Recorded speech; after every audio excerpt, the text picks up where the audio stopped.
ప్రభువైన యేసుక్రీస్తుని గురించిన సువార్తను, ప్రస్తుత గ్రంథంలో ఉన్నటువంటి సత్యములను పంచుకొని నిమిత్తమై నాకు అనుగ్రహించినటువంటి ఈ కృప కొరకై దేవునికి కృతజ్ఞతాస్తుతులు చెల్లిస్తున్నాను.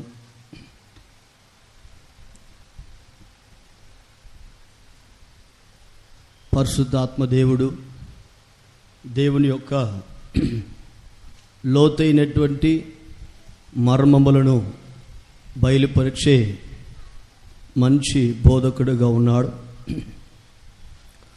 పరిశుద్ధాత్మ ద్వారానే సువార్త ప్రకటింపబడును గనుక ఈ కూటములలో నాకును మీకును మనందరికీ మంచి బోధకుడైన పరిశుద్ధాత్మ దేవుడు మన మధ్యలో బోధించి నడిపించినట్లుగా దేవుని యొక్క మనస్సులో ఉన్న కార్యాలు, దేవుని యొక్క హృదయములో ఉన్న కార్యాలు మన స్థితిగతులకు తగినట్లు మనతో సంభాషించినట్లుగా మనమందరము కొద్దిగా చేతులెత్తి దేవునికి మనం స్తోత్రం చెల్లించదము.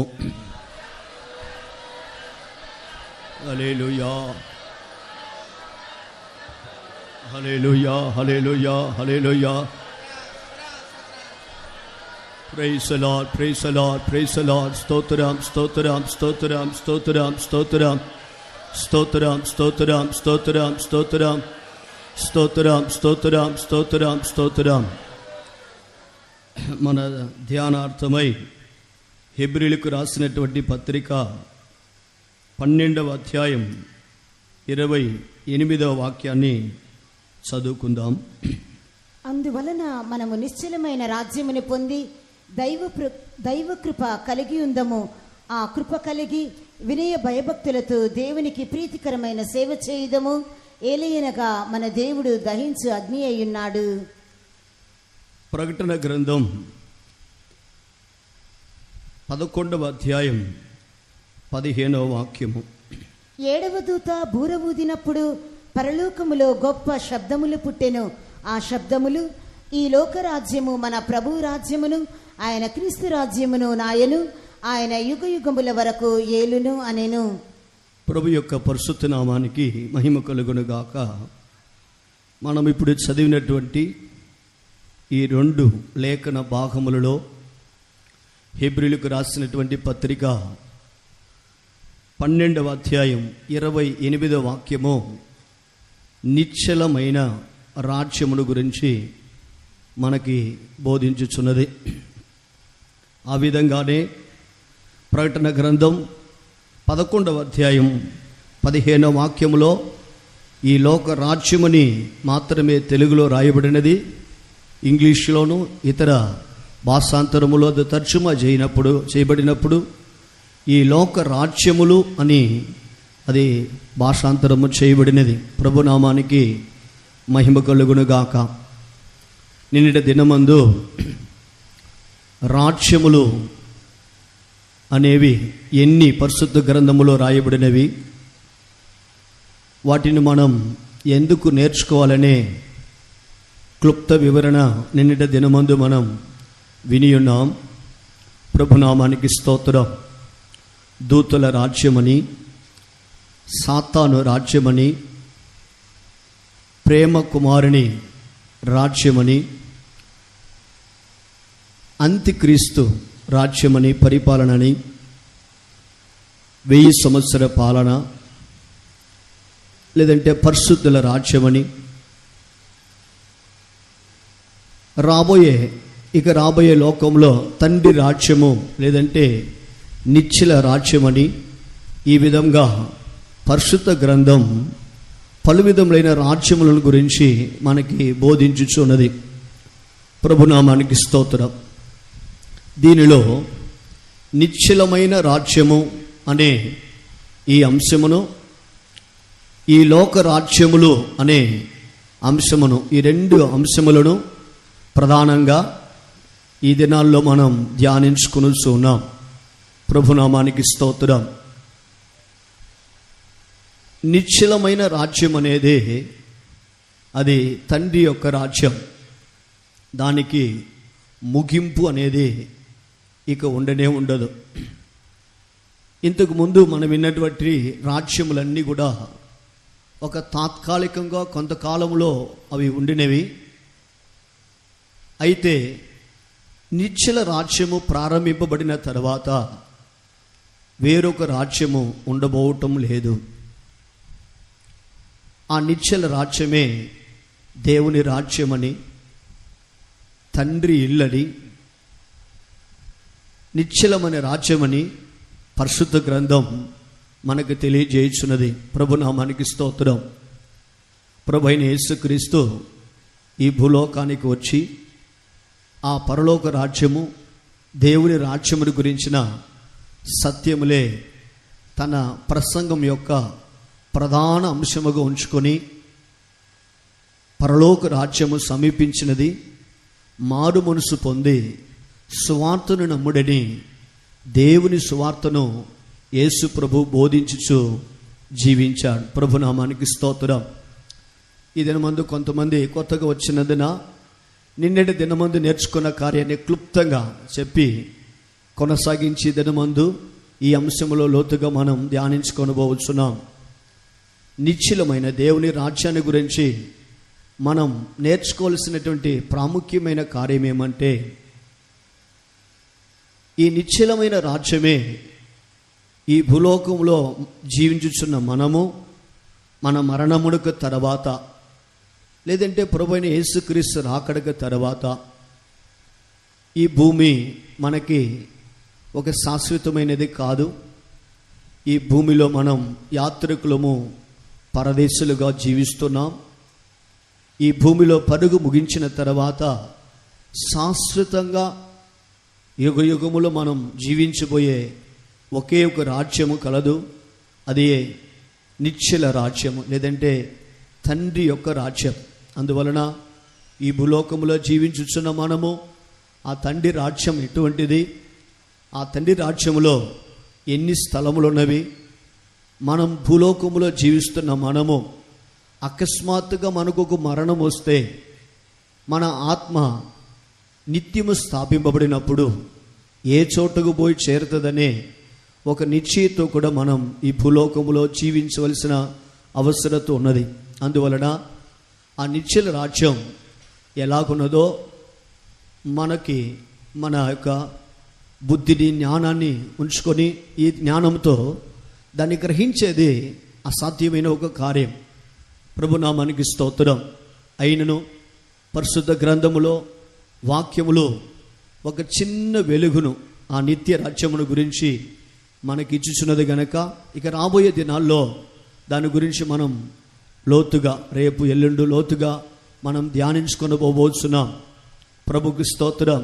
నిశ్చల రాజ్యాన్ని గురించి మనం ఎరిగినప్పుడు మాత్రమే ఈ భూలోకంలో మనకొక నిరీక్షణ అనేది కలుగుతుంది.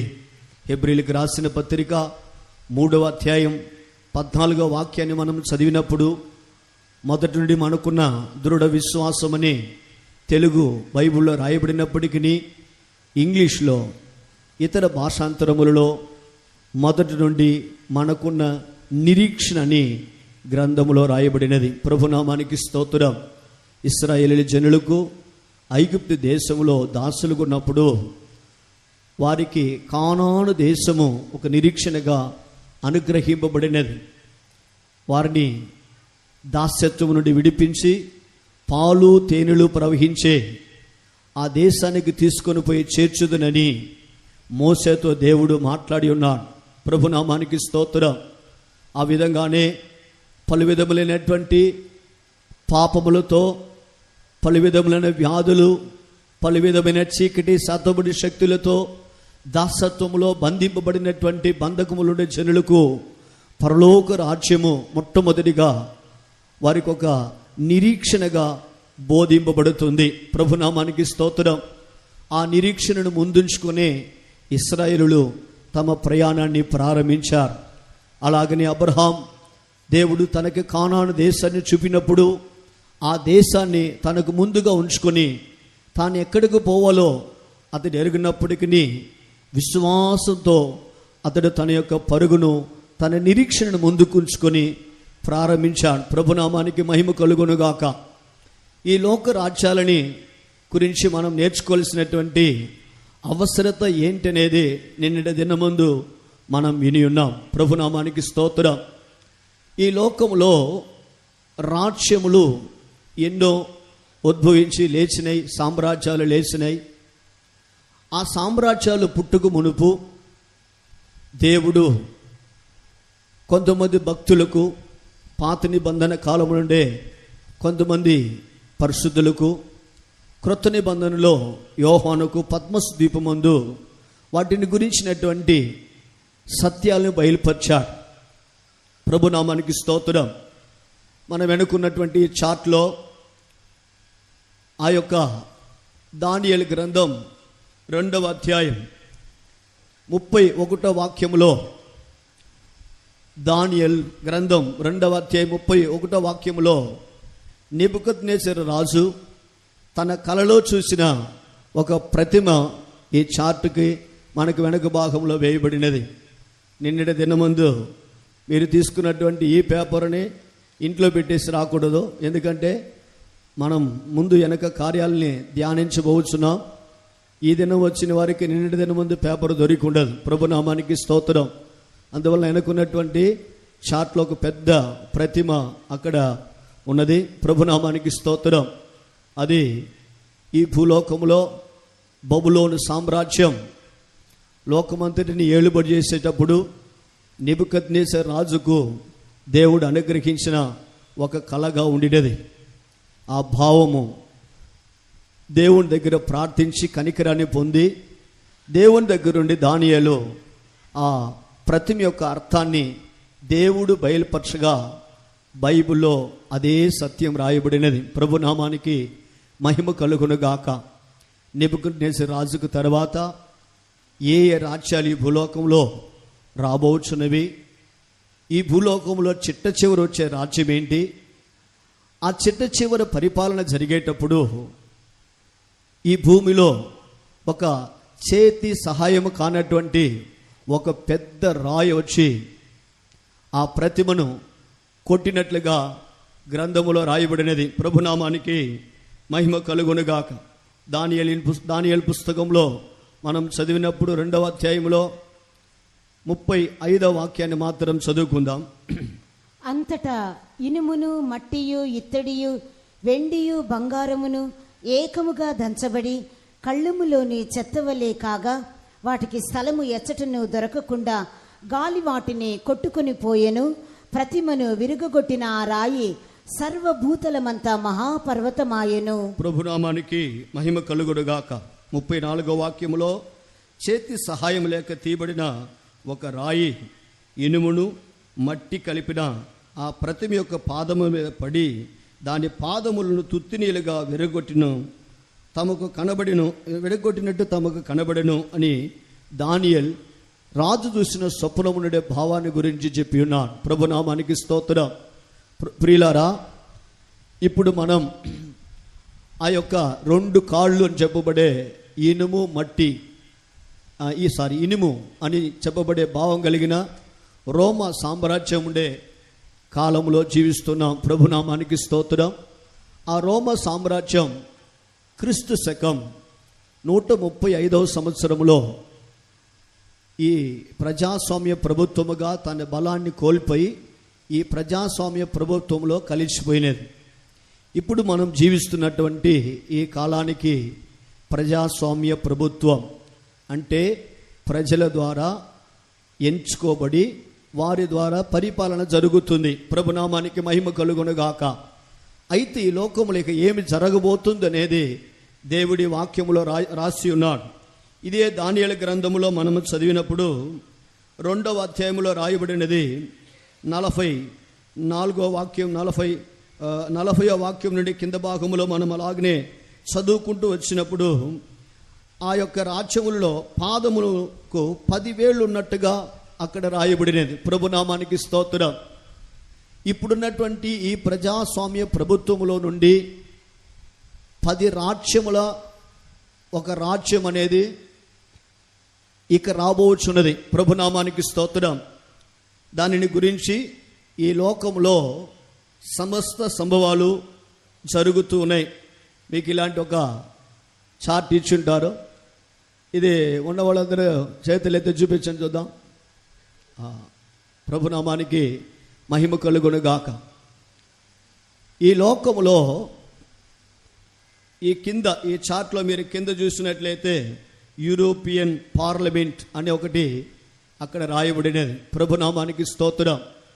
దీని గురించి వివరంగా చెప్పేదానికి ఇప్పుడు సమయం చాలదు. ఎందుకంటే అది ప్రవచనంల నెరవేర్పు ఇప్పుడు జరుగుతూ ఉంది. యూరోప్ దేశంలో దాదాపుగా 28 దేశములు ఒకటిగా ఉండి, ఆ 28 దేశముల మధ్యలో నుండి ఒక 10 దేశములు అంత్యక్రీస్తు యొక్క పరిపాలన కొరకై సమస్తాన్ని సిద్ధపరుచు ఉన్నారు. ఆ చరిత్ర చెప్పాలంటే దాదాపు 1500 సంవత్సరాల నుండి ఈ సంభవాలన్నీ కూడా ప్రారంభింపబడి జరుగుతున్నాయి. ప్రభునామానికి స్తోత్రం. ఇప్పుడు మనమున్నటువంటి ఈ లోకం అనేది యేసు ప్రభు యొక్క రహస్య రాకడకు తర్వాత ఈ భూమిని అంత్యక్రీస్తు పరిపాలన చేయబోతున్నాడు. అంత్యక్రీస్తు అనేది అది ఒక మనుషుడు. వానికి ఆకాశం నుండి పడదొరిపినటువంటి ఘటసర్పం అధికారాన్ని ఇవ్వబోతుంది. ప్రభునామానికి స్తోత్రం. దాని గురించి రేపటి దినమందు మనం లోతుగా చింతించవచ్చు. ఆ అంత్యక్రీస్తు యొక్క పరిపాలన కొరకై ఈ భూమిలో ఉండే ఈ ప్రజాస్వామ్య ప్రభుత్వాల మధ్యలో యూరోప్ దేశమందు 28 దేశముల యొక్క ఐక్యత, యూరోపియన్ యూనియన్ కామన్ మార్కెట్ అని చెప్పి వాళ్ళకు పెద్ద పేరు పెట్టుకొని దాని చరిత్ర అంతా దాదాపు పలు సంవత్సరములు జరుగుతుంది. ప్రభునామానికి స్తోత్రం. అది రాబోయేటువంటి 10 రాజ్యములు, ఆ 10 రాజులు కలిసి తమ యొక్క బలాన్ని, అధికారాన్ని అంత్యక్రీస్తుకు ఇవ్వబోతున్నారు. ప్రభునామానికి స్తోత్రం. ఆ విధమైనటువంటి సంభవాలు భూమిలో జరిగే దాని గురించే మీకు ఇవ్వబడినటువంటి ఈ చార్ట్లో రాయబడినది. ప్రభునామానికి స్తోత్రం. ఈ చార్ట్ భాగంలో చూస్తే అక్కడ అనేక జెండాలు కలిగినటువంటి యునైటెడ్ నేషన్స్ అని చెప్పబడే ఒక సంస్థ గలదు. ఒక పెద్ద, వీళ్ళందరూ కూడా ఐక్యంగా ఉండి వీళ్ళ దగ్గర ఉండేటువంటి చట్టాలు కానీ ప్రమాణాలు కానీ వీళ్ళ ఆధిపత్యములు ఉంచుకునే లోకమంతటిని పరిపాలన చేయుచున్నారు. వీళ్ళ యొక్క ప్రతి కార్యాలు కూడా అంత్యక్రీస్తు యొక్క పరిపాలన నిమిత్తమై ఈ లోకాన్ని సిద్ధపరుస్తున్నారు. ప్రభునామానికి స్తోత్రం కలుగును గాక. దీని గురించి నేను లోతుగా పోవట్లేదు. ఎందుకంటే లోకంలో జీవిస్తున్నటువంటి మీరు ఈ కార్యాలన్నీ అధికంగా మీరు ఎరిగి ఉన్నారు. అయితే అదంతా కూడా బైబిల్ వాక్యం యొక్క నెరవేర్పుగా కనబడుతున్నది. ప్రభునామానికి మహిమ కలుగును గాక. ఇటువంటి ఈ కాలమందు మనం, దేవుడు ఈ లోకానికి వచ్చి నిశ్చలమైన రాజ్యానికి మనిషిని సిద్ధపరుచు నిమిత్తమై ప్రభువైన యేసుక్రీస్తు 2000 సంవత్సరాల క్రితం అప్పుడు రోమా సామ్రాజ్యం లోకమంతటిని పరిపాలన చేసే కాలం. ఆ కాలంలో ప్రభువైన యేసుక్రీస్తు ఈ భూలోకములో ప్రత్యక్షమై ఉన్నాడు. ప్రభునామానికి స్తోత్రం. యేసు ఈ భూలోకానికి వచ్చేటప్పుడు మనుషుణ్ణి ఆ నిశ్చలమైన రాజ్యాన్ని కొరకై సిద్ధపరుచు నిమిత్తమై కృపను, సత్యాన్ని తీసుకొని వచ్చి ఉన్నాడు. యేసు పుట్టినప్పుడే బైబిల్లో రాయబడినది ఆయన యూదులకు రాజని. ప్రభునామానికి స్తోత్రం. ఆ యేసు ప్రభు దగ్గర పిలాతు ఒక దినమందు ప్రశ్న అడిగాడు, నువ్వు యూదులు రాజువా అని. యేసు మౌనం ఉండలేదు. నీవు అన్నట్టే నేను రాజునే అని చెప్పాడు. ప్రభునామానికి స్తోత్రం. సత్యాన్ని గురించి సాక్ష్యం ఇచ్చేదానికి నేను ఈ లోకానికి వచ్చి ఉన్నాను. నా రాజ్యము ఈ లోక సంబంధమైనది కాదు అని యేసు చెప్పి ఉన్నాడు. ప్రభునామానికి మహిమ కలుగునుగాక. అట్లయినట్లయితే ప్రభు అయిన యేసుక్రీస్తు ఈ లోకానికి రాజుగా వచ్చినాడు.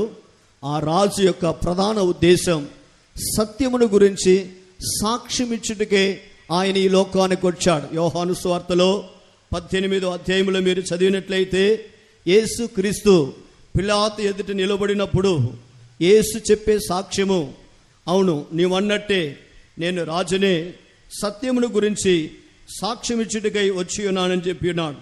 ఆ వాక్యాన్ని చదవండి. 18, 37, 38 వాక్యాలు. అందుకు పిలాతు నీవు రాజువా అని ఆయన్ను అడుగగా యేసు నీవన్నట్టు నేను రాజునే, సత్యమును గూర్చి సాక్ష్యం ఇచ్చుటకు నేను పుట్టి తిని, ఇందు నిమిత్తమే ఈ లోకమునకు వచ్చి తిని, సత్య సంబంధి అయిన ప్రతి వాడును నా మాట వినును అనెను. ఇంకా చదవండి. అందుకు పిలాతు సత్యమనగా ఏమిటి అని ఆయనతో చెప్పెను. ప్రభునామానికి మహిమ కలుగుడుగాక. ఈ వాక్యాలలో యేసు ప్రభు పిలాతు దగ్గర చెప్పాడు, అవును నీవన్నట్టు నేను రాజునే, సత్యాన్ని గురించి సాక్ష్యమిచ్చుటకు నేను ఈ లోకానికి వచ్చాను. నా రాజ్యము ఈ లోక సంబంధమైనది కాదు. అందరూ ఒక గట్టిగా హల్లెలూయా చెప్దాం.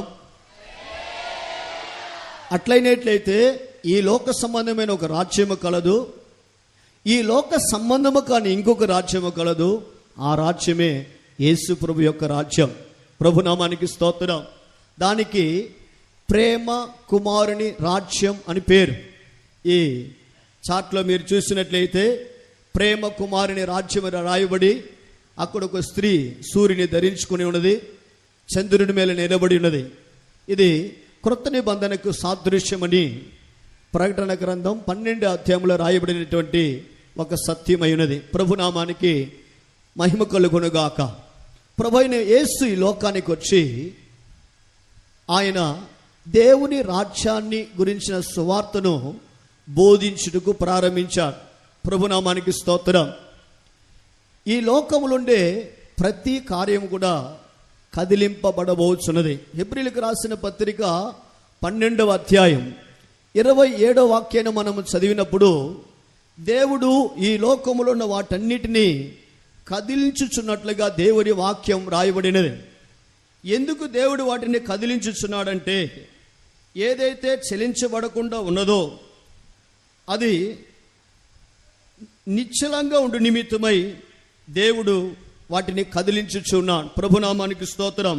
హెబ్రీయులకు రాసిన పత్రిక 12వ అధ్యాయం 27వ వాక్యములో ఇంకొకసారి మాట, చెలింప చేయబడనివి నిలకడగా ఉండు నిమిత్తము అవి సృష్టింపబడిన ఉన్నట్టు చెలింప చేయబడనివి బొత్తిగా తీసివేయబడనని అర్థం ఇచ్చుచున్నది. ప్రభునామానికి స్తోత్రం. దేవుడు ఆకాశాన్ని, భూమిని, సముద్రాన్ని చెలింపజేయుదునని ఒక్కసారి కూడా దేవుడు సెలవిచ్చి ఉన్నాడు. ప్రభునామానికి స్తోత్రం. ఎందుకు దేవుడు అలాగ చేయుచున్నాడంటే, దేవుడే ఈ సమస్త సృష్టిని సృష్టించాడు. ఆకాశాన్ని సృష్టించింది దేవుడే, భూమిని సృష్టించింది దేవుడే, సముద్రాన్ని సృష్టించినటువంటి దేవుడే. ప్రభునామానికి మహిమ కలుగునుగాక. అయినా ఆ సృష్టిలో దేవుడు సృష్టించిన సృష్టిని చెలింపజేయుదునని చెప్పుచున్నాడు. ప్రభునామానికి స్తోత్రం. అలాగే ఎందుకు చేయుచున్నాడంటే, చెలింప చేయబడినది నిశ్చలంగా ఉండే నిమిత్తమే ప్రభు అలాగా చేయుచున్నాడు. ప్రభునామానికి మహిమ కలుగునుగాక. కాబట్టి మనము ఈ భూలోకములుండే దినములలో చెలింపబడనటువంటి వారుగా మనం మార్చబడినప్పుడు మాత్రమే చెలింపబడని నిశ్చలంగా ఉండే దేవుని రాజ్యాన్ని మనం స్వతంత్రించుకొనగలం. ప్రభునామానికి స్తోత్రం. యెషయా గ్రంథములో మనం చదివినప్పుడు లోకములుండే భక్తిహీనుల గురించి పరిశుద్ధ గ్రంథం చెప్పుచున్నది.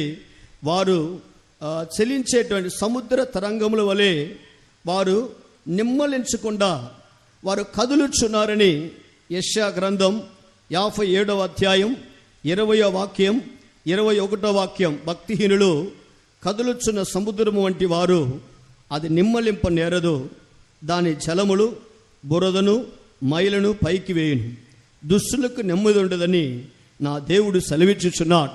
ప్రభునామానికి స్తోత్రం. భక్తిహీనులు కదులుచున్న సముద్రములాగా ఉన్నారు. ప్రభునామానికి స్తోత్రం. ఈ భూలోకంలో ఎన్నో విధాలైన భక్తి కలదు, భక్తిహీనత కలదు. ప్రభునామానికి స్తోత్రం. చివరి దినాల్లో అపాయకరమైన కాలం వచ్చునని ఆత్మదేవుడు పౌలు ద్వారా సంఘానికి రాసిపెట్టి ఉన్నాడు. దానిలో ఒక విశేషమైన కార్యం ఏమంటే, పైకి భక్తి గల వారి వలె ఉండి దానిని శక్తిని ఆశ్రయించిన వారుగా ఉందురు కనుక అట్టి వారికి నీవు విముఖుడివై ఉండమని చెప్పాడు. ప్రభునామానికి స్తోత్రం. ఈ దినాల్లో కూడా మన భక్తి వేషముగా ఉన్నదా, లేదంటే భక్తిలో ఒక శక్తి ఉన్నది, దానిని ఆశ్రయించి జీవించుచున్నామనేది మనం ఎరగవలసినటువంటి ఒక కార్యం. భక్తిహీనులు కదులుచున్న సముద్రాలాగా ఉన్నారు. ఏదైతే కదిలింపబడుతుందో అది లేకుండా పోతుందని రాయబడినది. ఆత్మీయ జీవితంలో మనము కదిలింపబడే వారుగా ఉండకూడదు. కొంతమంది ఉద్యమం వచ్చినప్పుడు ఆత్మీయ జీవితంలో స్థిరంగా పరిగెత్తుతూ ఉంటారు. కానీ కొన్ని శోధనలు, పోరాటాలు వచ్చేటప్పుడు వాళ్ళ హృదయాలు గాలికి అడవిలో ఉండే చెట్లు ఎలా ఊగుతుంటాయో అలాగే ఊగి ఏ గాలికి వెంట ఆ గాలి వెంట వారు కొట్టుకొని పోతూ ఉంటారు. ప్రభునామానికి మహిమ కలుగునుగాక. అందువలన ఎఫెసీయులకు రాసిన పత్రికలో అపోస్తలుడైన పౌలు పత్రికలో రాయినప్పుడు మీరు గాలి చేత ఎగరగొట్టబడిన వారినట్లుగా మీరు ఉండక అని పరిశుద్ధ గ్రంథం చెప్పుచున్నది. ప్రభునామానికి మహిమ కలుగునుగాక. గాలి ఎటు కొడితే అటు, ఏ గాలికి ఆ గాలికి మనము ఎగిరిపోకూడదు. ఎఫెసీయులకు రాసినటువంటి పత్రిక 4వ అధ్యాయం 14వ వాక్యంలో మనం దేవుని వాక్యమును గురించి చదివినప్పుడు, అందువలన మనమిక ఎదుట పసిపిల్లలమై ఉండి మనుషుల మాయోపాయముల చేత వంచనతోనూ తప్పు మార్గములకు లాగు కుయుక్తితోనూ గాలికి కొట్టుకొని పోవునట్లు కల్పింపబడిన ప్రతి ఉపదేశమునకు ఇటు అటు కొట్టుకొని పోవచ్చు, అలల చేత ఎగరగొట్టబడిన వారమైనట్లుండక ప్రేమ కలిగి సత్యము చెప్పుచు క్రీస్తు వలె ఉండుటకు మనం అన్ని విషయములలో ఎదుగుదము. హల్లెలూయా. ప్రభునామానికి మహిమ కలుగునుగాక. ప్రియులారా, ఈ భూలోకములో మనుషుల మాయోపాయం చేతను వంచనతోనూ తప్పు మార్గానికి లాగే కుయుక్తితోనూ గాలికి కొట్టుకొని పోవునట్లు కల్పింపబడే ఎన్నో ఉపదేశాలు ఈ లోకములో బోధింపబడుతున్నాయి. ప్రభునామానికి స్తోత్రం. నేను మెడ్రాస్ పట్టణంలో మడిపాకం అనే ఒక స్థలంలో సేవ చేస్తూ ఉన్నాను. అప్పుడు ఒక ఫోన్ వచ్చింది. ఆదివారం ఆరాధన అయిపోయిన తర్వాత ఒక ఫోన్ వచ్చింది. ఒక తల్లి గారు ఫోన్ చేశారు. నేను ఫోన్ తీసి ఏంటని అడిగాను. అయ్యా, మా అమ్మాయికి దయ్యం పట్టుకుంది ప్రార్థన చేయండి అని అడిగింది. మీరు ఎవరు ఏంటంటే, మా ఇంట్లో మేమెవరూ రక్షణ లేదు, మేమందరూ హిందువులం, మా కూతురు మాత్రమే రక్షింపబడుతుంది. ఇప్పుడు దయ్యం బట్టి ఆడుతూ ఉంది, ఏం చేయాలో మాకు తెలియలేదు, ఎట్లా మీ నెంబర్ మాకు దొరికింది, మాకు ప్రార్థన చేయమని చెప్పింది. సరే అమ్మాయి దగ్గర ఇవ్వమని చెప్పాను. ఫోన్లో ప్రార్థన చేస్తూ ఉంటే ఆ దయ్యం బయటకు వచ్చింది. ప్రభునామానికి స్తోత్రం. నేను అమ్మాయిని దయ్యాన్ని అడిగాను, నువ్వు ఎందుకు ఏమలోకి వచ్చావని అడిగాను. ఆ దయ్యం చెప్పింది, ఏమన్నా ఆ పాట ఉంది కదా అందుకే నేను వచ్చానని చెప్పింది. ప్రభునామానికి స్తోత్రం. నీ పాట ఏం పాట? ఆమెలు ఏమైనా రహస్య పాపాలు ఉన్నాయని అడిగాను. లేదు, ఈ అమ్మాయి చాలా పరిశుద్ధమైనది, చాలా భక్తిపరులారు, యేసంటే భయంకరమైన ప్రేమ, ఈ అమ్మాయిలు ఏ కొరత చెప్పేదాన్ని కుదరదని చెప్పింది దయ్యం. ఫోన్లో మాట్లాడుతాను. అట్లయితే ఎందుకు వచ్చావని అడిగాను. ఏమో యూట్యూబ్లో ఒక పాట ఉంది, నా పాట ఉంది కదా నేను వచ్చానని చెప్పింది. ఏం పాట? అదే క్రైస్తవ పాటనే. ప్రభునామానికి స్తోత్రం. నాకు ఆశ్చర్యం వేసింది. క్రైస్తవ పాట ఉంటే నువ్వు ఎందుకు ఏములోనికి వచ్చావు?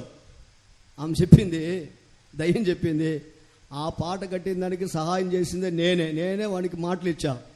2 పాస్టర్ల పేర్లు చెప్పింది. దయచేసి ఎవరైనా మీరు కొత్తగా వచ్చినట్లయితే తప్పుగా అర్థం చేసుకోవద్దు, మేము మిమ్మల్ని పొడవాలనో ఎత్తి చూపాలనో దీని గురించి మేము మా భావం కాదు, సత్యాన్ని మనం ఎరగాల్సిన బాధ్యత మన మీద ఉన్నది. ప్రభునామానికి మహిమ కలుగునుగాక.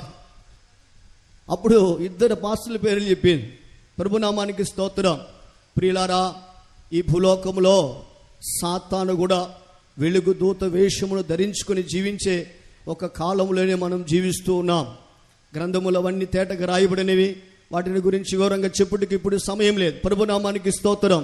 అందువల్ల ఈ దినాలలో భక్తిహీనులు సముద్ర అలల వలె కొట్టుకొనుచున్నట్లుగా ఈ విశ్వాస జీవితంలోనూ మనుషుల వలన కల్పింపబడినటువంటి మాయోపయమైనటువంటి ఉపదేశములకు ఆ గాలికి ఇటు అటు కొట్టుకొని పోక ప్రేమ కలిగి సత్యములో స్థిరపడవలసినది ఎంతో ప్రాముఖ్యమైన కార్యం. ప్రభునామానికి స్తోత్రం.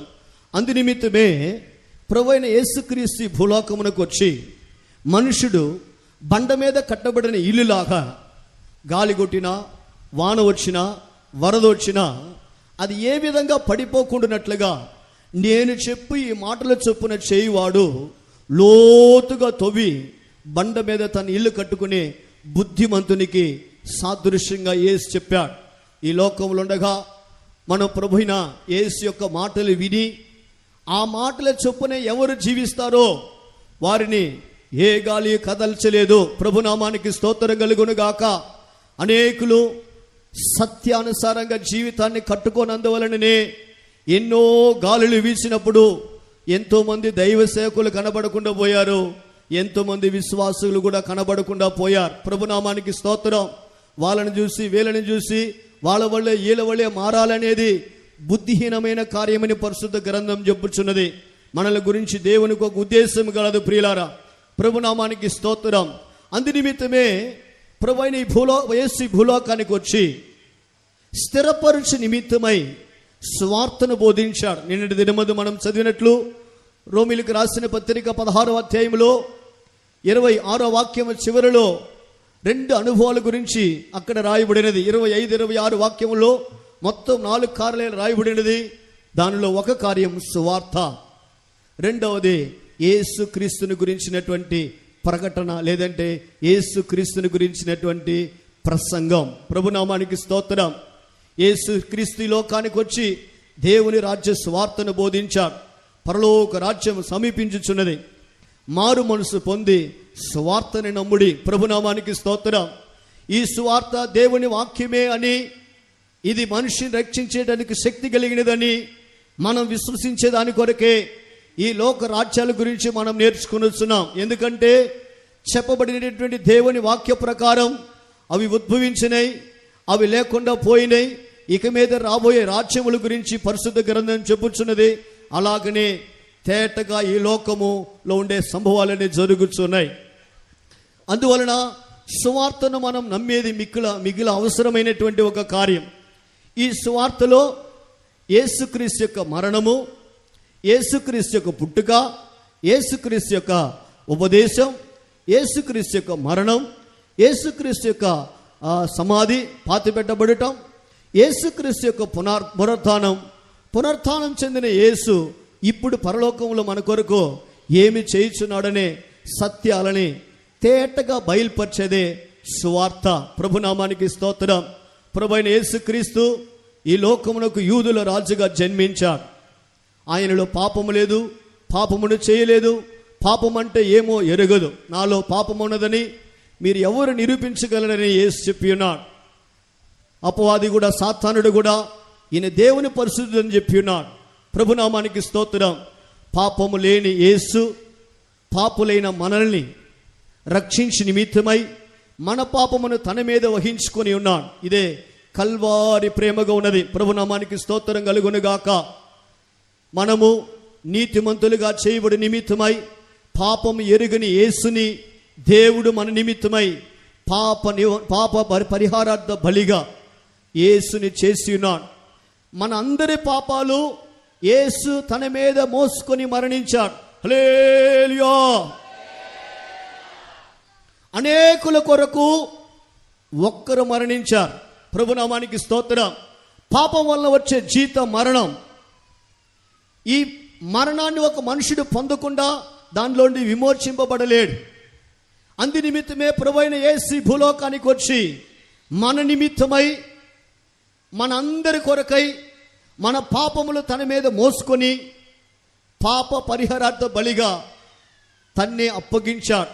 ఎఫెసీయులకు రాసిన పత్రిక 5వ అధ్యాయం 2వ వాక్యములో మనం దేవునికి ప్రియమైన పిల్లలుగా మారు నిమిత్తమై ప్రభువైన యేసుక్రీస్తు తన్ను కానుకగాను బలిగాను అర్పించినట్లుగా దేవుని వాక్యం చెప్పుచున్నది. చదువుదాం. కావున మీరు ప్రియులైన పిల్లల వలె దేవుని పోలి నడుచుకొనుడి.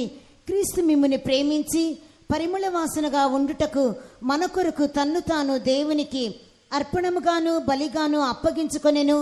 అలాగుననే మీరును ప్రేమ కలిగి నడుచుకొనుడి. ప్రభునామానికి స్తోత్రం. ప్రియులారా, క్రీస్తు మనల్ని ప్రేమించి మనం పరిమళ వాసనగా మనం ఈ లోకములో ఉండి నిమిత్తమై మన నిమిత్తమై దేవునికి తన్ను తానే అర్పణగాను బలిగా, లేదంటే అర్పణ అనేది కానుక. హల్లెలూయా.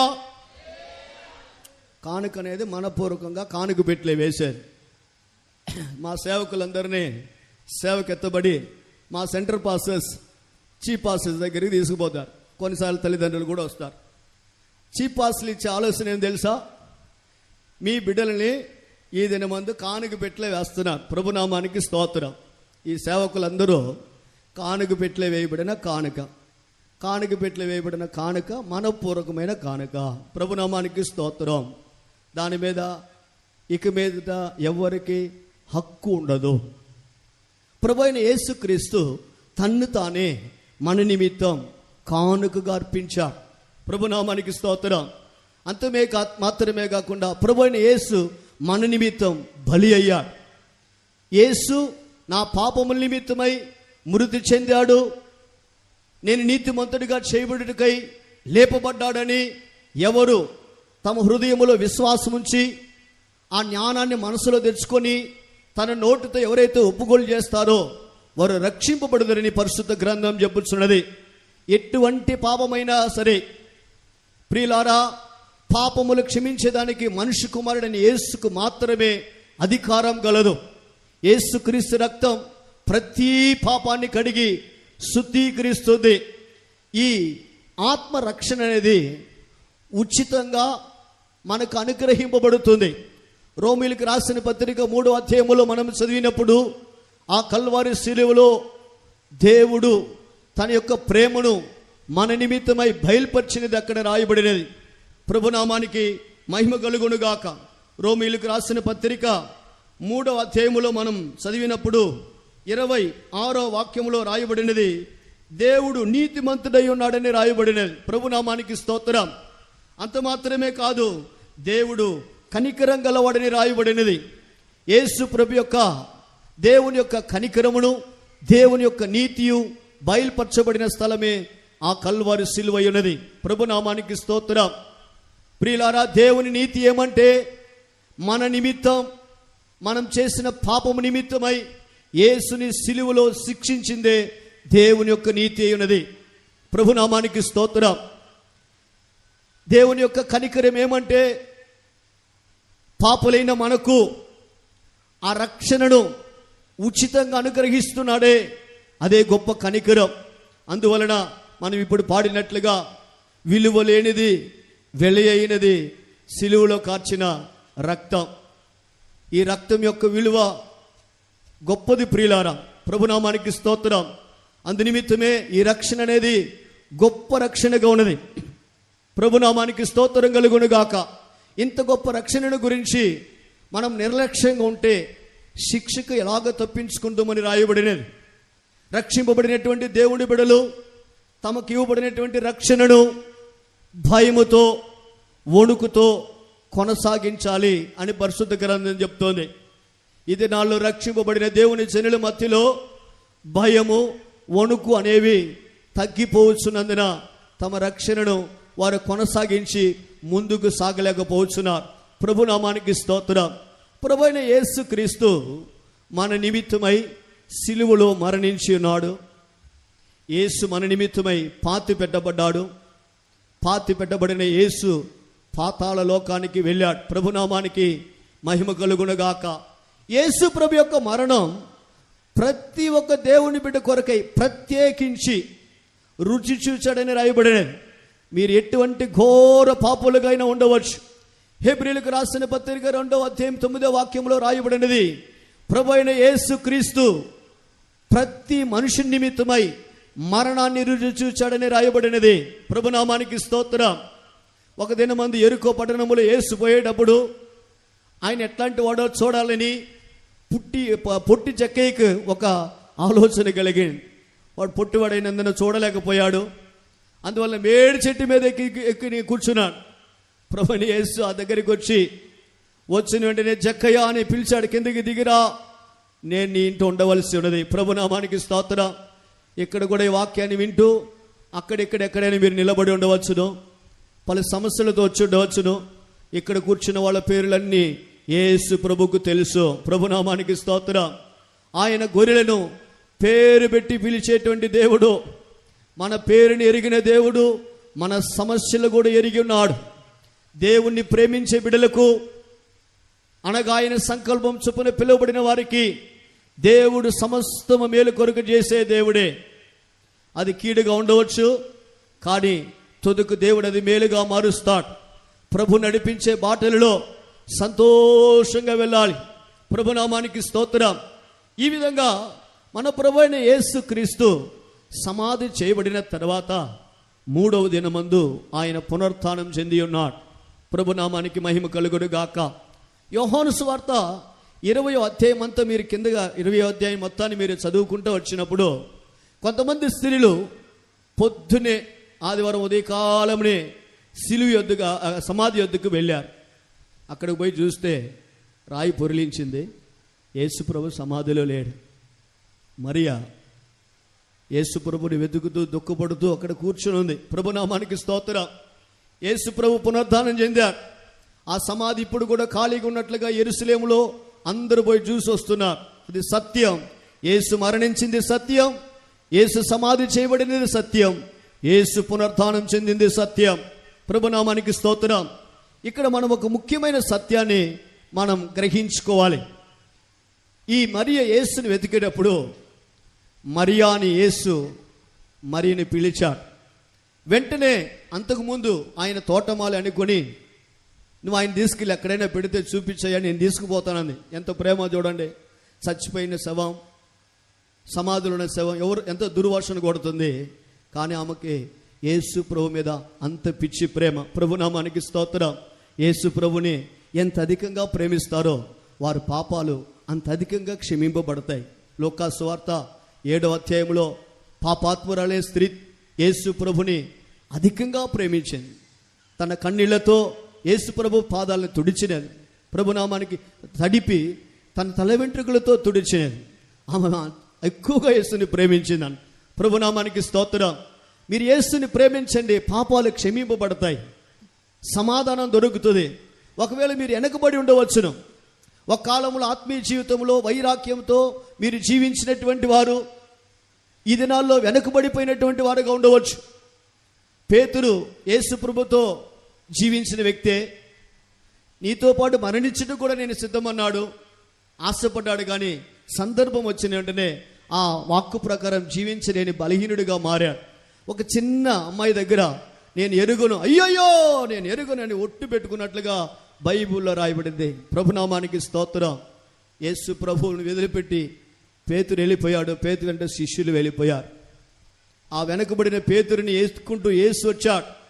ఈ రాత్రి వేళ కూడా నీవు ఆది ప్రేమను, ఆది విశ్వాసాన్ని, ఆది ప్రతిష్టను, ఆదిలో దేవునితో ఐక్యతను, ప్రార్థన జీవితాలని వదిలి క్రీస్తు నుండి నువ్వు దూరంగా పోయి ఉండవచ్చు. నిన్ను వెతుక్కుంటూ ఈ కూటమిలో యేసు ప్రభు వచ్చి ఉన్నాడు. అందుకొరకే నిన్ను ఇక్కడికి తీసుకొచ్చినాడు. ఒకటే ఒక ప్రశ్న దేవుడి పేతురు దగ్గర అడిగాడు. పేతురు, వీళ్ళందరికంటే నీవు నన్ను ఎక్కువగా ప్రేమిస్తున్నావా? 3 సార్లు అడిగాడు. ప్రభునామానికి స్తోత్రం. ప్రియులారా, దాని జవాబు పేతురు తన యొక్క హృదయంలో ఉన్న కార్యాన్ని బయలుపరిచాడు. ప్రభునామానికి స్తోత్రం. యేసు ప్రభుని ఎక్కువగా ప్రేమించండి, మీ వెనకబాటుతనాలని మారిపోతాయి. యేసు ప్రభు ప్రేమలో ఒక గొప్ప శక్తి ఉన్నది. ప్రభునామానికి మహిమ కలుగును గాక. ఈ విధంగా మరియ యేసుని ఎక్కువగా ప్రేమించింది. ఆ మరియకే పునరుత్థానం చెందిన యేసు మొట్టమొదట ప్రత్యక్షమయ్యాడు.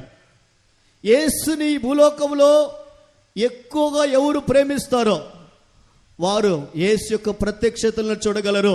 ప్రభునామానికి స్తోత్రం. మనకి పాస్టర్ టి.యు. థామస్ అని ఒక చీఫ్ పాస్టర్ ఉన్నాడు. ఆయన ఒకరోజు తన సాక్ష్యం చెప్పాడు.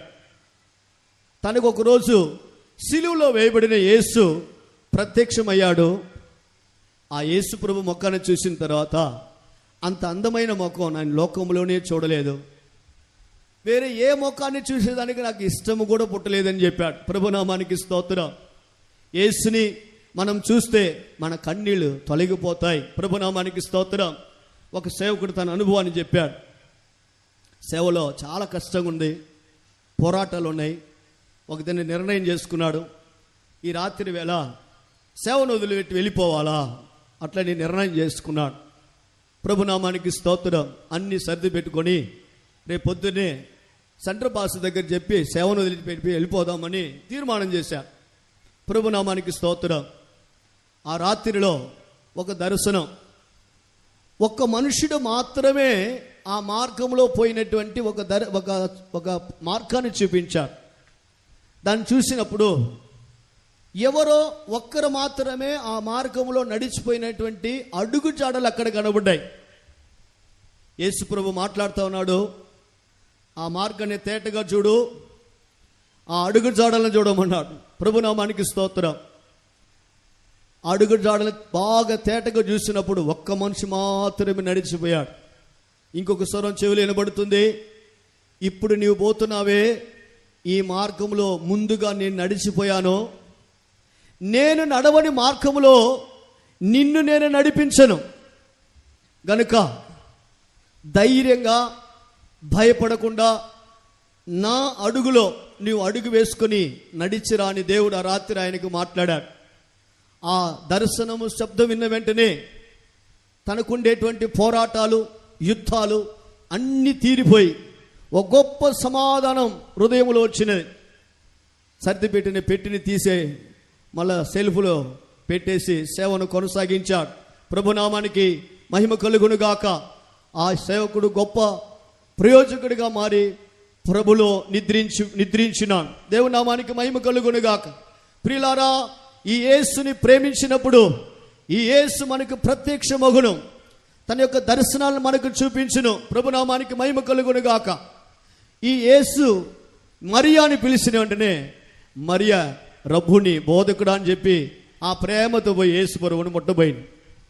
వెంటనే యోహాను సువార్త 20వ అధ్యాయం 17వ వాక్యంలో రాయబడినది, మరియా నన్ను ముట్టవాకన్నాడు. ప్రభునామానికి స్తోత్రం. ఎంతో ప్రేమతో వచ్చినటువంటి ఈ మరియా యేసు ప్రభువును ముట్టబోయేటప్పుడు ఎందుకు యేసు ప్రభు ముట్టొద్దని చెప్పాడు ఒకసారి చదువుదాం. యేసు ఆమెతో, నేను ఇంకను తండ్రి యొద్దకు ఎక్కిపోలేదు గనుక నన్ను ముట్టుకొనవద్దు. అయితే నా సహోదరుల యొద్దకు వెళ్ళి నా తండ్రియు మీ తండ్రియు, నా దేవుడును మీ దేవుడునైనా వాని యొద్దకు ఎక్కిపోవచ్చున్నానని వారితో చెప్పుము అనెను. హల్లెలూయా. నన్ను ముట్టుకోబాక, యేసుప్రభు పునరుద్ధానం చెందాడు, నన్ను ముట్టుకోబాక అని చెప్పాడు. ఎందుకు ముట్టుకోవద్దన్నాడంటే, నా తండ్రి మీ తండ్రి యొద్దకు నేను ఎక్కిపోవాల్సి ఉంది, నేను ఎక్కిపోయి దిగి వస్తా, అప్పుడు నువ్వు నన్ను ముట్టుకో అని చెప్పాడు. ఎందరు గట్టికోవాలి, వెళ్ళి చెప్పాలా? ఇది చాలా ప్రాముఖ్యమైన ఆత్మీయ జీవితంలో అవసరమైనటువంటి ఒక సత్యం. ప్రభు అయిన యేసుక్రీస్తు ఈ భూలోకానికి రాకమునుపు తండ్రి కుడి పార్శ్వంలో ఉన్నాడు, తండ్రి వద్ద ఉన్నాడు. సామెతల గ్రంథం 8వ అధ్యాయంలో రాయబడినది, ఆ తండ్రి దగ్గర ముద్దు బిడ్డగా, కుమారుడిగా అక్కడ ఉన్నాడు. ఆయనలో ఏ పాపం లేదు. ప్రభునామానికి స్తోత్రం. ఆయన ఈ భూలోకానికి వచ్చాడు మనలాగా రక్త మాంసములు గల శరీరంలో. ఇప్పుడు మనుషుల యొక్క పాపాన్ని పరిహారం చేసి మనుషుని గురించిన తండ్రి యొక్క సంకల్పం మనుషుల్లో నెరవేర్చబడి నిమిత్తమై ఈ మనుషుణ్ణి నిశ్చలమైన రాజ్యాన్ని కొరకై సిద్ధపరచుటకై మనుషుని కొరకు ఏమేమైతే చేయాలో సమస్తాన్ని శరీరంలో చేసి ముగించి యేసు చెప్పినాడు సమాప్తమైందని చెప్పాడు. ప్రభునామానికి స్తోత్రం. ఇప్పుడు పునరుత్థానం చెందాడు. ఈ పునరుత్థానం చెందిన యేసు ఇప్పుడు తండ్రి కుడి పార్శ్వం, తండ్రి వద్దకు పోయి చూసి రావాలని. ఎందుకు పోవాలి? ప్రభునామానికి స్తోత్రం. నిన్న దినమందు మనం విని ఉన్నాం, యేసు క్రీస్తుని గురించిన ప్రసంగమే ఆత్మీయ జీవితంలో మనుషుణ్ణి చలించని స్థిరునిగా మారుస్తుంది. అందువలన యేసు క్రీస్తు యొక్క జీవితం యొక్క ప్రతి భాగం మనం నేర్చుకోవాల్సిన అవసరం ఉన్నది. ప్రభునామానికి మహిమ కలుగునుగాక. ఈ యేసు ఎందుకొరకై తండ్రి యొద్దకు వెళ్ళాడు? తండ్రి దగ్గరికి పోయి తిరిగి వచ్చాడు. ప్రభునామానికి మహిమ కలుగునుగాక. నేను నిన్ను కనియున్నానని కీర్తన 2వ కీర్తనలో రాయబడినది. ప్రభునామానికి స్తోత్రం. నేడు నేను నిన్ను కనియున్నాను. అది ప్రభువైన యేసు పునరుత్థానం చెందిన దినం. ప్రభునామానికి స్తోత్రం. ప్రభువైన యేసు బాప్తిసం పొందిన ఒక దినం ఉన్నది. ప్రభువైన యేసు రూపాంతరం చెందిన ఒక దినం ఉన్నది.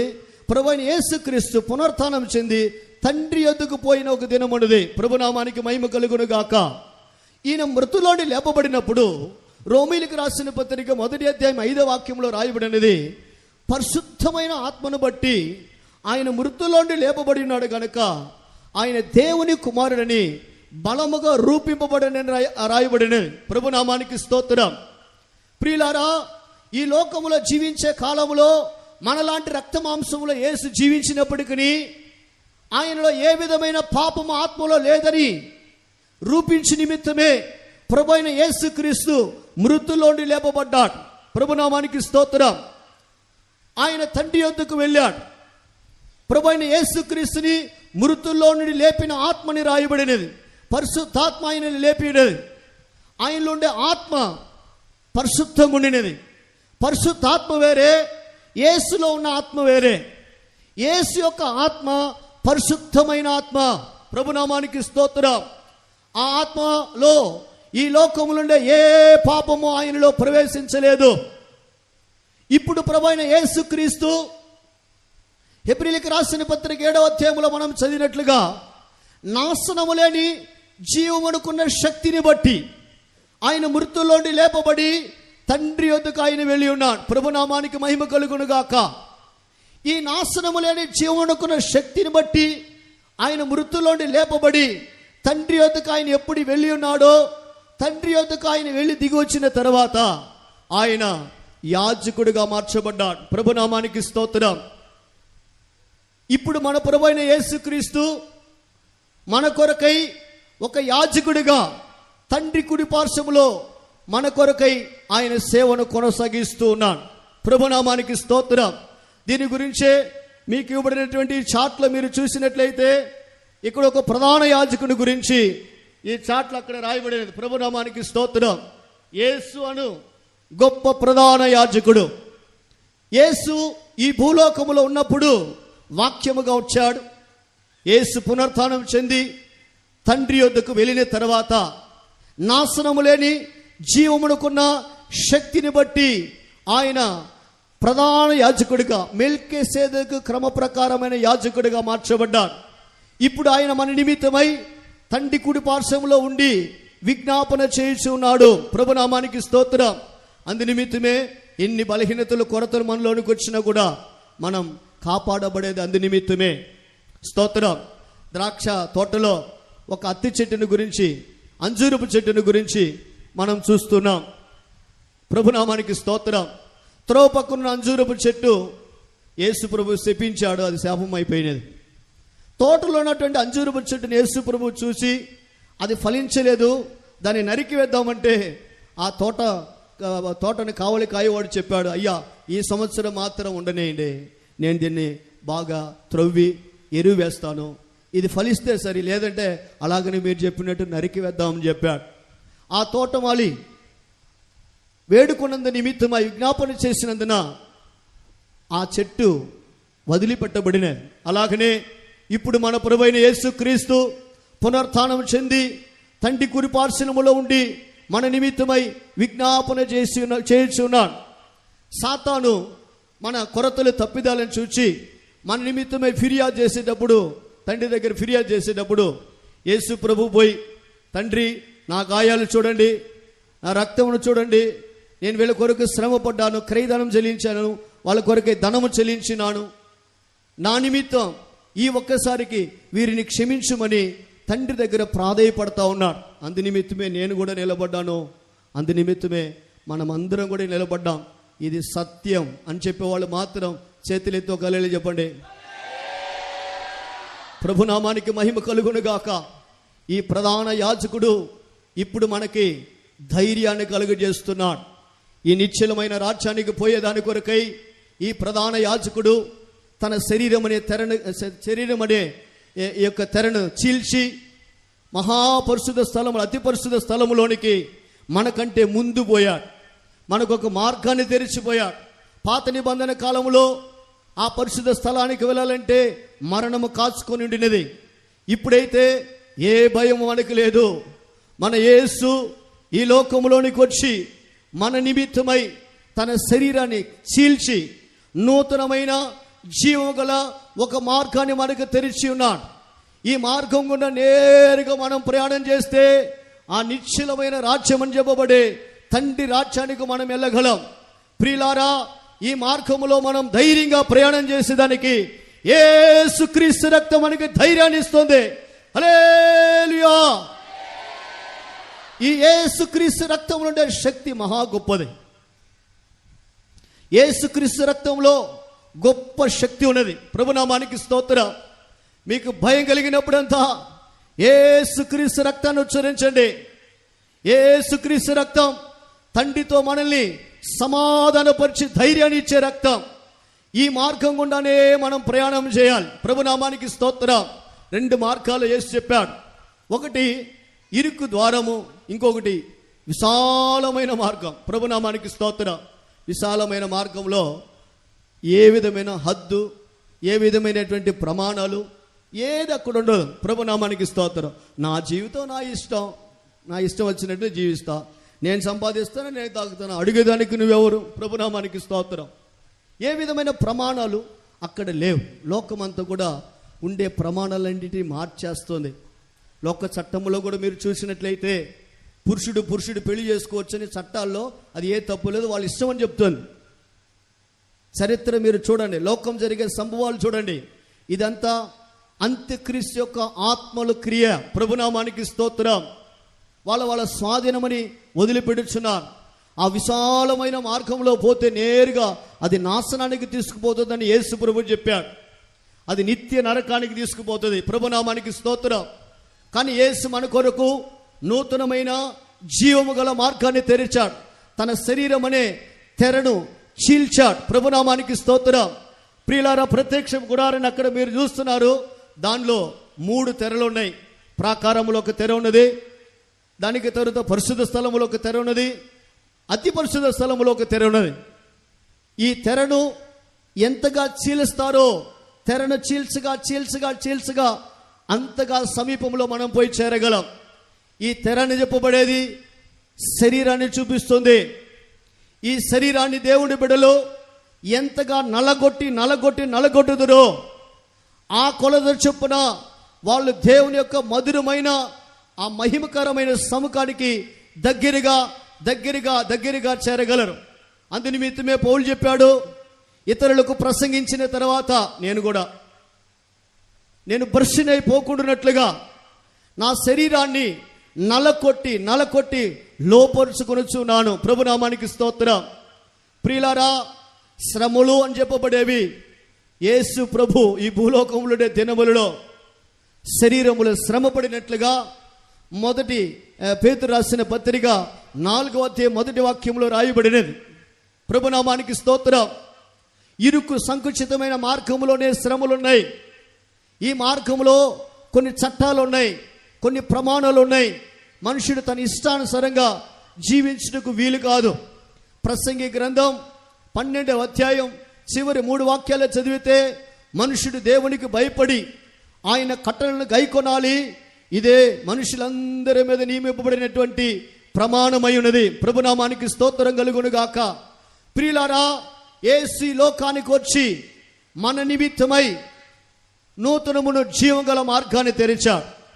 ఈ ప్రభు అయిన యేసుక్రీస్తు ఇప్పుడు తండ్రి కుడి పార్శ్వములోకి ఎత్తబడిన తర్వాత తండ్రి దగ్గర అడిగి ఈ భూలోకములో తన యొక్క స్వార్థను నమ్మి ఈ ఇరుకు సంకుచితమైన మార్గములో ప్రయాణం చేసే దేవుని బిడలు చేయి విడవబడకుండునట్లుగా వారిని కాపాడుట కొరకై, వారిని ఆదరించుట కొరకై, వారిని బోధించి నిమిత్తమై తండ్రి దగ్గర అడిగి పరిశుద్ధాత్మని భూలోకానికి పంపాడు. ప్రభునామానికి స్తోత్రం. దీనిని గురించి అపోస్తలుల కార్యం 2వ అధ్యాయం మొదటి 4 వాక్యాలలో ప్రభువైన యేసు యొక్క మాటని విని మేడగదిలోనికి పోయి పై అంతస్తులో 10 దినాలు కనిపెట్టి పరిశుద్ధాత్మను పొందుకున్నారు. ఎప్పుడైతే పరిశుద్ధాత్మ ఈ భూలోకములో పంపబడి ఉన్నాడో, దాదాపు 2000 సంవత్సరాల క్రితం పంపబడిన పరిశుద్ధాత్మ దేవుడు ఇప్పుడు మన మధ్యలో ఈ లోకములో ఉన్నాడు. హల్లెలూయా. ఎప్పుడు పరిశుద్ధాత్మ ఈ భూలోకములో కుమ్మరింపబడినదో ఆ దినమందే ప్రేమ కుమారుని రాజ్యం అనే రాజ్యము స్థాపింపబడినది. అందుకొరకే ప్రభువైన యేసు చెప్పాడు, నా రాజ్యము ఈ లోక సంబంధమైనది కాదు. ఎవరెవరైతే పరిశుద్ధాత్మను అన్య భాషల గుర్తుతో పొందుకొనుచు ఉన్నారో వారు మాత్రమే క్రీస్తు శరీరముగా, క్రీస్తు రాజ్యములో పాలి భాగస్థులుగా మార్చబడగలరు. కొలస్సీలకు రాసిన పత్రిక 1వ అధ్యాయము 12-13 వాక్యములో 12వ వాక్యం తేజోవాసులైన పరిశుద్ధుల గురించి చెప్పుచున్నది. 13వ వాక్యములో అంధకార సంబంధమైన అధికారములోండి విడిపింపబడి ప్రేమ కుమారుని రాజ్యమునకు దేవుడు మనల్ని వారసులుగా మార్చునని రాయబడినది. పరిశుద్ధాత్మ అభిషేకం పొందినటువంటి దేవుని బిడ్డలు పరిశుద్ధాత్మ అభిషేకాన్ని కాపాడుకోవాలి. ప్రభునామానికి స్తోత్రం. ఒక పరిశుద్ధుడు చెప్పాడు,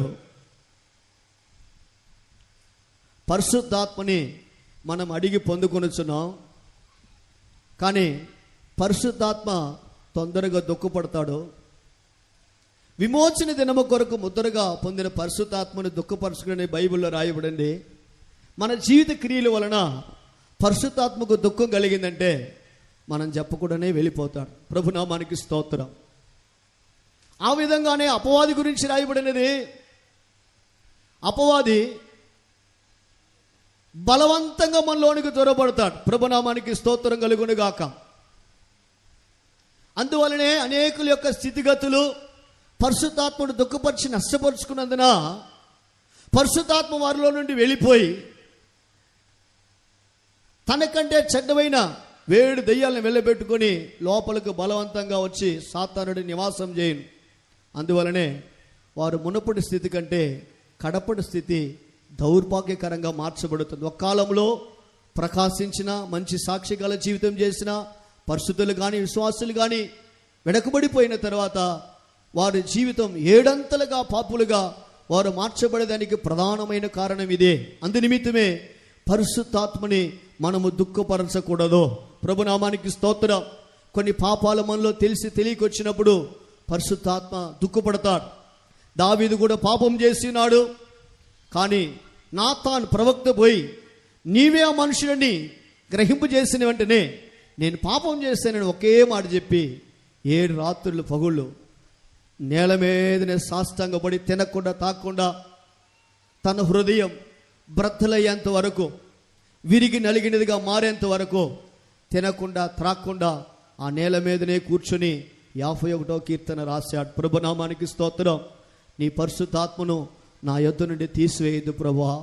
విరిగి నలిగిన హృదయం నీకు ఇష్టమైన బలి. నేనిప్పుడు ఎడ్లు మేకలతో కాదు, విరిగి నలిగిన నా హృదయంతో నీకు సమీపిస్తా ఉన్నాను. దేవుని దగ్గర ఆ విరిగి నలిగిన హృదయాన్ని నూతన పరుచుకున్నాను. ప్రభునామానికి స్తోత్రం.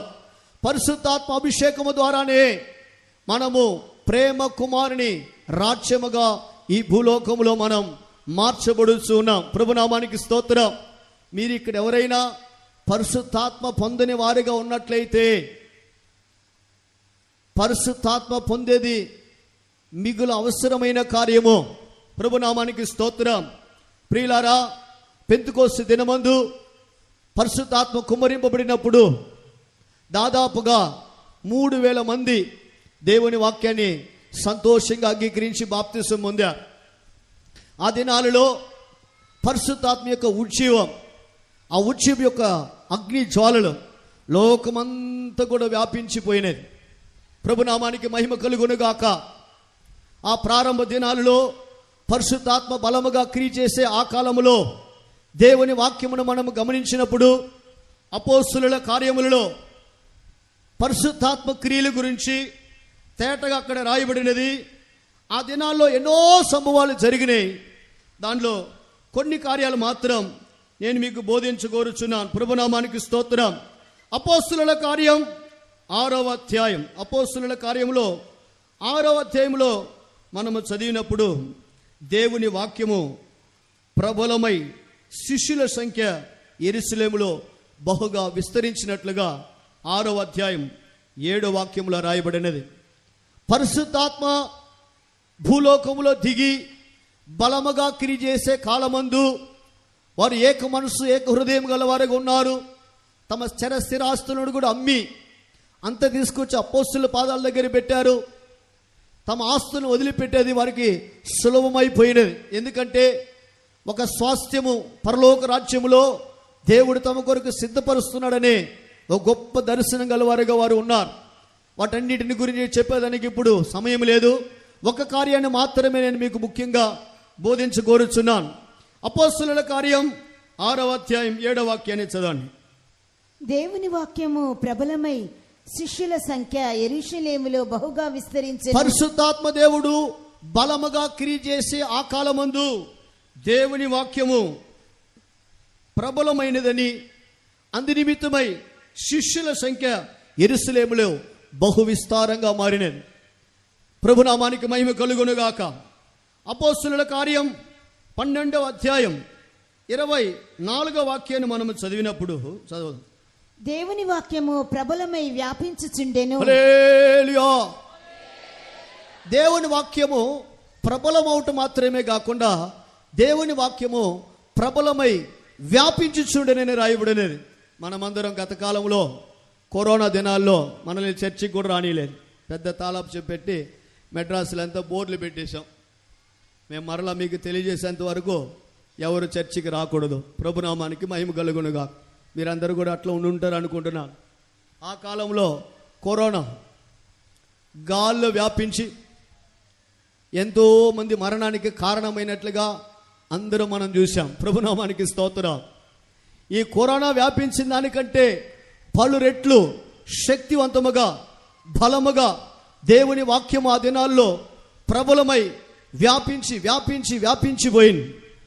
మీరు పెంతెకోస్తు దినం చూసినట్లయితే క్రైస్తవ మతం ఒక్కటే లోకమంతటిలో బలమైనటువంటి మార్గంగా ఉండినది. ఎన్నో మార్గాలు ఆ దినాలలో క్రియ చేయలేకపోయినాయి.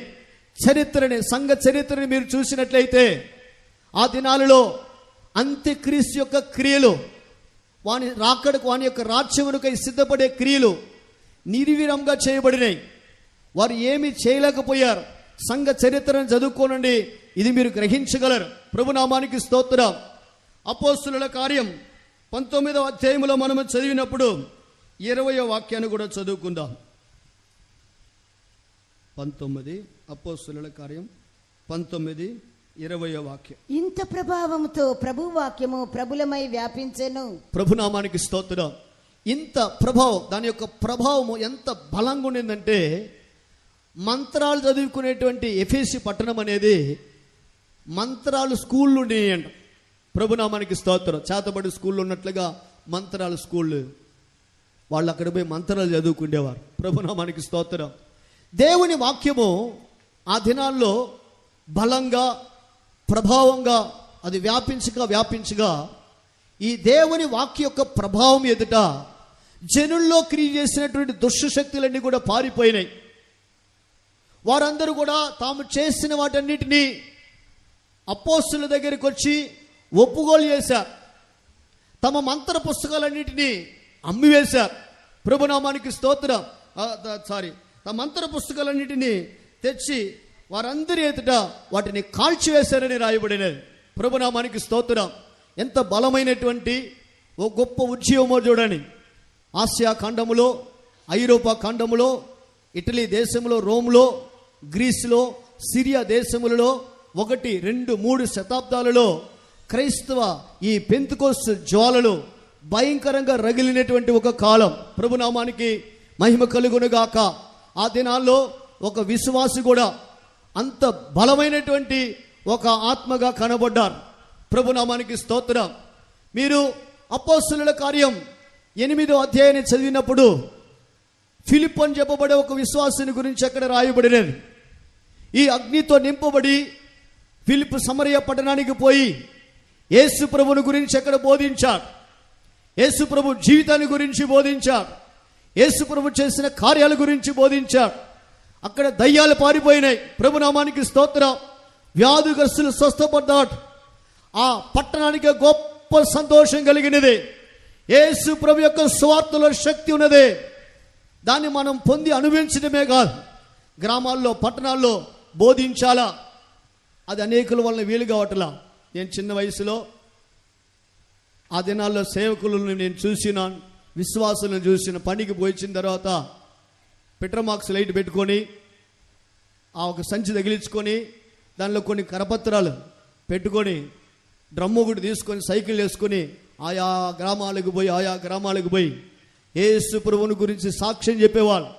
నేను త్రాగుబోతుగా ఉన్నా, నేను వ్యభిచారిగా ఉన్నా, నేను దొంగగా ఉన్నా, నేను జైలు జీవితం చేస్తా ఉన్నా, యేసు ప్రభు వెలుగు నాలోనికి వచ్చినది, నా జీవితంలో చీకటి పోయినది. తమ సాక్ష్యాలను చెప్పేవాళ్ళు. ప్రభునామానికి స్తోత్రం. పెంతెకోస్తు శక్తి తగ్గిపోయినది గనక సువార్త భారం, ఆత్మల భారం అనేకులు ఉండట్లేదు. ఈ దినాల్లో యేసు ప్రభు కార్యాలు చూసే వాళ్ళు తక్కువైపోయారు. తమ సొంత కార్యాలు చూసేదానికి సమయం లేదు.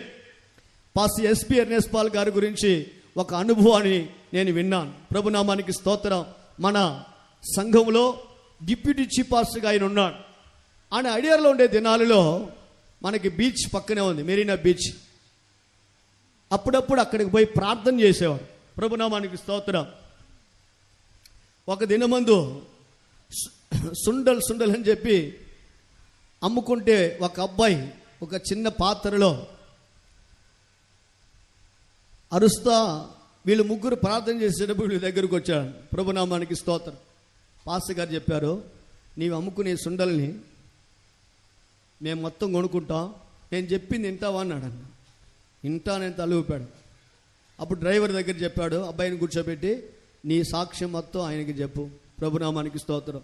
డ్రైవర్ లేచి చేతులు కట్టుకొని పాస్టర్ డ్రైవర్ ఆ చిన్న అబ్బాయి కూర్చోబెట్టి తన సాక్ష్యం చెప్పాడు. అయిపోయిన తర్వాత పాస్టర్ని గమనించే బ్రదర్ ఉన్నాడు, ఆయన దగ్గర చెప్పాడు, నీ సాక్ష్యం చెప్పమన్నాడు. ఆ అబ్బాయి లేచి నిలబడి ఆ చిన్న అబ్బాయికి సాక్ష్యం చెప్పాడు. ప్రభునామానికి స్తోత్రం. వీళ్ళిద్దరు అయిపోయిన తర్వాత పాస్టర్ ఎస్పీ ఎర్నెస్ట్ పాల్ గారు తన సాక్ష్యం అందరూ చెప్పాడు. ఒక డిప్యూటీ చీఫ్ పాస్టర్ ఒక సుండలు అమ్ముకున్న అబ్బాయిని కూర్చోబెట్టి సాక్ష్యం చెప్తున్నాడు. ఈ గమనించే బ్రదర్కి చాలా కోపమైంది. ప్రభునామానికి స్తోత్రం. వీడు ఎంత ఏమారుస్తున్నాడో పాస్టర్కి తెలియట్లేదు, మోసగిస్తున్నాడు పాస్టర్కి తెలియట్లేదు. వాడికి ఏ విధంగా అయినా సుండలు అమ్మేసుకుంటే చాలన్నట్టుగా వాడు కూర్చొని ఉన్నాడు. ఈయన ఇట్లా చేస్తున్నాడని ఆయన పక్క వచ్చిన తర్వాత, ఏంటి పాస్టర్ మీరు ఇట్లా చేస్తారు అని చెప్పి గమనించే బ్రదర్ పాస్టర్ దగ్గరికి పోయి అడిగాడు. ఆ పాస్టర్ ఏం చెప్పాడు తెలుసా, మనం ఇక్కడ ప్రార్థన చేస్తూ ఉన్నాం, దేవుని సంకల్పం లేకుండా వాడు మన దగ్గర కూర్చుండడు. వాడు చిన్నపిల్లడికి ఉండవచ్చును, కానీ వాడిలో ఉండే ఆత్మ విలువైనదే. ప్రభునామానికి స్తోత్రం. ఒక ఆత్మను ఎత్తుక్కుంటూ మైళ్ళ దూరాలు ప్రయాణం చేసింది పాత సేవకులు ఎంతోమంది సాక్ష్యం చెప్పేది నేను విన్నా. నేను కూడా కనిగిరి ప్రాంతాల్లో అక్కడెక్కడ సేవ చేసేటప్పుడు ఒక ఆత్మను రక్షించేదానికి కళ్ళజోడు సాపులోకి పోయి కూర్చొని గంటల తరబడి కూర్చునేవాడిని. సమయం దొరికినప్పుడు మాట్లాడేవాడిని. ప్రభునామానికి స్తోత్రం. ఆయన రక్షింపబడి మన సంఘంలో హెడ్ మాస్టర్గా ఉన్నాడు. ఒక ఆత్మ విలువైనది. ప్రభునామానికి మహిమ కలుగును గాక. ప్రియులారా, పెంతెకోస్తు జ్వాలలు రగిలిన కాలమందు సేవకుల్లో మాత్రమే కాదు, విశ్వాసుల్లో కూడా ఆత్మ భారముడినది. ఈ దినముల్లో పెంతెకోస్తు జ్వాల ఎప్పుడైతే తగ్గిపోయినదో వాళ్ళు సొంత కార్యాలకే సమయం చాలట్లేదు. యేసు ప్రభు కార్యాలని ఎక్కడ చూడగలరు? అయితే మన మీద గొప్ప బాధ్యత ఉన్నది. ప్రభునామానికి స్తోత్రం. నిన్ను వలే నీ పొరుగు వారిని ప్రేమించు. ప్రభునామానికి స్తోత్రం. నీవు పరలోకం పోతే మాత్రం చాలదు, నీ పొరుగు వారు కూడా పరలోకానికి పోవాలి. ఎంతోమంది సాక్ష్యాన్ని నేను విన్నా. వాళ్ళు ఇంట్రెక్కలు కత్తిరించేటప్పుడు కూడా ప్రార్థన అక్కడ వీధిలో పోతా వాళ్ళు ప్రార్థన చేసుకుంటూ పోతారు. ప్రభా, నేను ఏ అంగడికి పోవాలి, ఈ అంగడికి పో. ఆడపోయి కూర్చునే వెంటనే ఎంటుకలు కత్తిరించడానికి ప్రారంభించిన పేరు అడిగి మనకి సాక్ష్యం చెప్పి ఆత్మలను ఆదాయపరిచే వాళ్ళు ఎంతోమంది ఉన్నారు. నేను మదనపల్లిలో సేవ చేసేటప్పుడు ఫ్రీడా విలియం అనే ఒక అక్క ఉండినది. మాసిచ్ అక్క విలియం గారి యొక్క అక్క. ఆమె ఎప్పుడు తన చేతిలో పత్రికలు పెట్టుకుంటుంది. ఇక్కడ కూడా సేవ చేసింది, వాళ్ళతో కూడా సేవ చేసిన సేవకులు ఉండవచ్చు. ఆటోలు ఎక్కి కూర్చున్న వెంటనే అబ్బాయి నీ పేరేంటి, పేరు అడుగుతుంది. వానికి చెప్పాల్సిన సువార్త చెప్పి ఆ కరపత్రికని చేతులు ఇచ్చి వచ్చేస్తుంది. ఇలాంటి ఏదైనా కూటాలు జరిగినాయి అనుకోనండి, పాస్టర్ దగ్గర అనుమతి అడిగి ఎవరైనా తీసుకొని పోయి అన్ని ఇండ్లు తిరిగి వస్తుంది. ప్రభునామానికి స్తోత్రం. ఇక్కడ కూటాలు జరుగుతున్నాయి అని చెప్పి ఏ ఇల్లైనా ధైర్యంగా ఎక్కేస్తాం. ఇంకొక విశేషమైన కృప. ప్రభునామానికి మహిమ కలుగును గాక. ప్రియులారా, పెంతెకోస్తు జ్వాలలు తగ్గిపోయినందువలన ఆత్మ భారాలు తగ్గిపోవచ్చున్నవి. ప్రభునామానికి స్తోత్రం. బైబిల్లో రాయబడినది, మన దేవుడు సియోన్లో నిప్పు కలిగిన దేవుడని రాయబడినది. యెరూషలేము అనేది అది సోలలాగుండేది అని చెప్పబడినది. దేవుని జనులైనటువంటి విశ్వాసులు ఒక సోలలాగా, ఆ సోల అనేది దగ్గరికి పోయినప్పుడు మాత్రమే దాని సెగ తెలుస్తుంది, మంట బయటికి తెలియదు. అగ్ని అనేది బాగా బయటికి కనబడుతుంది. ప్రభునామానికి స్తోత్రం. ఒక సేవకుల యొక్క స్టాండర్డ్ అనేది అగ్ని జ్వాల. ఒక విశ్వాస యొక్క స్టాండర్డ్ అనేది వాళ్ళు సోలలాగా. ఒక బట్టి మీరు చూసినట్టు ఇటుకలు బట్టి దూరంగా చూస్తే ఏం కనబడదు, దగ్గరికి పోయి చూసారనుకోండి సెగ తగులుతూ ఉంటుంది. ప్రభునామానికి స్తోత్రం. ఈ విధంగా పెంతెకోస్తు దినమందు దిగి వచ్చిన అభిషేకం కొద్ది కొద్దిగా తరిగిపోయినది.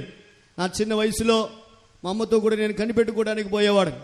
ఆ కాలంలో పాస్టర్లు ఒక చిన్న స్టడీ ఇచ్చి ఒప్పుకోలు చేపించేవాళ్ళు లేపి అందరినీ. మా అమ్మ కూడా ఒప్పుకోలు చేస్తుంటే నేను చూస్తూ ఉండేవాడిని. ప్రభునామానికి మహిమ కలుగునుగా. ఆ దినాలలో చిన్న చిన్న కొరతలు తప్పిదాలు కూడా గ్రహింపబడి కన్నీళ్లతో ఒప్పుకోలు చేసి సమాధాన పడేవాళ్ళు. పాటలు పాడవలసిన అవసరం లేదు. ప్రభునామానికి స్తోత్రం. ఈ దినాల్లో కోరస్సులు పాడి పాడి మ్యూజిక్ కొట్టి కొట్టి అలసట అయితే కానీ పరిశుద్ధాత్మ రావట్లేదు. ప్రభునామానికి స్తోత్రం. దయచేసి నేను ఎవరిని తప్పు చెప్పట్లేదు, నా మీద దుఃఖపడవద్దు. సత్యమైన మార్గం ఏంటంటే వాక్యాన్ని ధ్యానించి ధ్యానించి ధ్యానించి ధ్యానించి దిగి వచ్చే అభిషేకమే నిలిచి ఉంటుంది. దాని ద్వారా మాత్రమే క్రియ జరుగుతుంది, విడుదల దొరుకుతుంది, జీవితం రూపాంతరం చెందుతుంది.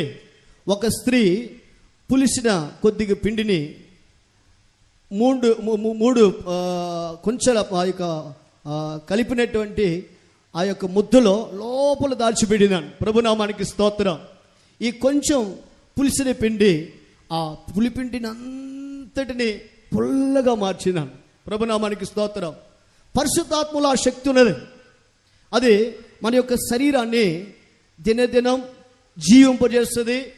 మన స్వభావాల్ని యేసు ప్రభు యొక్క స్వభావంలాగా మార్చేస్తుంది. ప్రభునామానికి మహిమ కలుగునుగాక.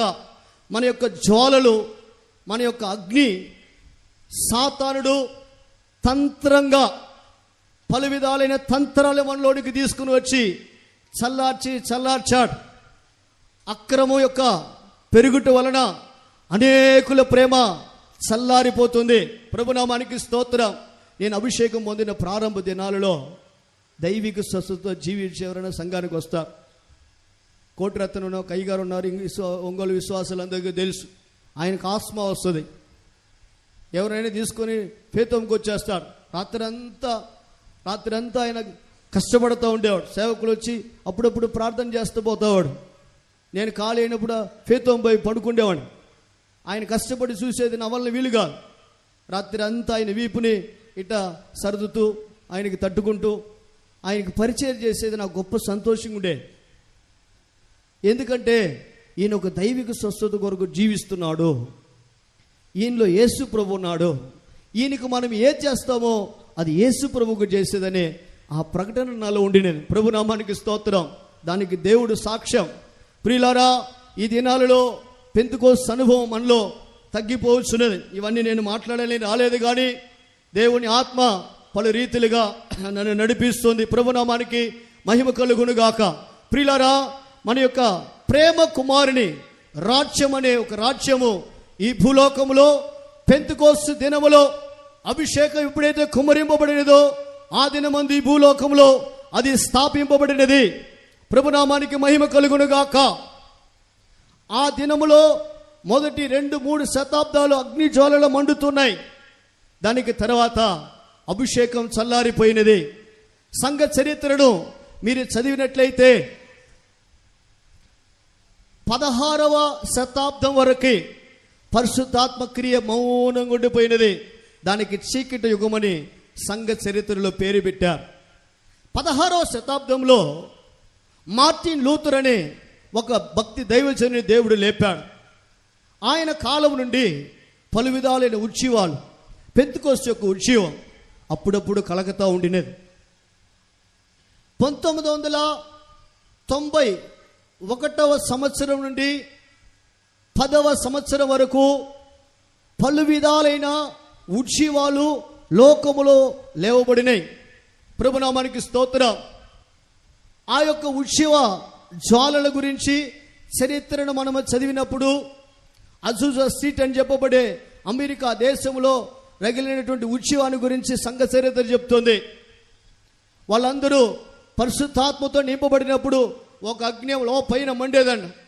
పక్కనుండే వాళ్ళు అగ్ని మండుతుందని ఫైర్ ఇంజిన్కి ఫోన్ చేసేవాళ్ళని. ప్రభునామానికి స్తోత్రం. దాని కొరకై వాళ్ళు క్రయధనాలు చెల్లించి అగ్నిని పొందుకొని ఉన్నారు. సమీపంలో కూడా అటువంటి ఒక అగ్ని ఒక కాలేజీలో మండినట్లుగా వార్తలు వచ్చినాయి. ప్రభునామానికి స్తోత్రం. నేనేం చెప్పదలుచుకుంటున్నానంటే, ఈ 1991వ సంవత్సరం 1901 నుండి 10 వరకు 1901 నుండి 10వ సంవత్సరం వరకు ఒక గొప్ప ఉత్సవాలు ఈ లోకంలో అక్కడ ఇండియా దేశంలో కూడా పలు ఉత్సవాలు లేసినాయి. ఆ విధంగా ఉత్సవాలు పొందినటువంటి ఆస్ట్రేలియా మిషనరీ వాళ్ళు ఇద్దరు చెన్నై పట్టణానికి వచ్చి, వాళ్ళలో ఒక ఆయన పేరు వచ్చి టాట్ అని చెప్పి ఒక ఆయన పేరు చెప్పబడినది. ప్రభునామానికి మహిమ కలుగునుగా. ఇంకొక ఆయన పేరు ఎబినేసర్. వీళ్ళిద్దరు వచ్చి అమెరికా ఆస్ట్రేలియా నుండి చెన్నై పట్టణంలో కనిపెట్టుకోవడం జరిపారు. ఆ విషయం విన్నటువంటి మన సంఘాన్ని స్థాపించినటువంటి పాస్టర్ పాల్ గారు ఈ సంఘాన్ని స్థాపింపక మునుపు సిఎంఎస్ అనే ఒక సంఘంలో పరిచర్య చేస్తూ ఉన్నాడు. అక్కడ ఆయనకు తృప్తి లేదు. ఈ అనుభవాన్ని తెలిసిన తర్వాత వీరిద్దరిని ఆయన గారు, ఆయనతో సేవ చేసే జాకబ్ గారిని ఇద్దరు శ్రీలంకకు పిలుచుకొని పోయి ఆ శ్రీలంక దేశంలో 10 దినాలు కనిపెట్టుకోవటాన్ని జరిపారు. ప్రభునామానికి స్తోత్రం. ఆ 10 దినాల కనిపెట్టుకోవటంలో అభిషేకం పొందిన ఒక వ్యక్తియే మన సంఘాన్ని స్థాపించిన పాస్టర్ పాల్ గారు. మీకు ఇవ్వబడినటువంటి పేపర్లో కూడా ఆ సంవత్సరం రాయబడి ఒక ఉత్సవం అని చెప్పి అక్కడ రాయబడినది. ప్రభునామానికి స్తోత్రం. ఆ అభిషేక కూటములో కనిపెట్టి కూటములోనే ఈ ప్రతిష్ఠ గల సేవను గురించి, ఈ విశ్వాసమును గురించి దేవుడు బోధించాడు. అలాగా పాస్టర్ పాల్ గారు ప్రత్యేకింపబడి 1921 అని కొంతమంది, 23 అని కొంతమంది ఈ సంఘాన్ని స్థాపించారు.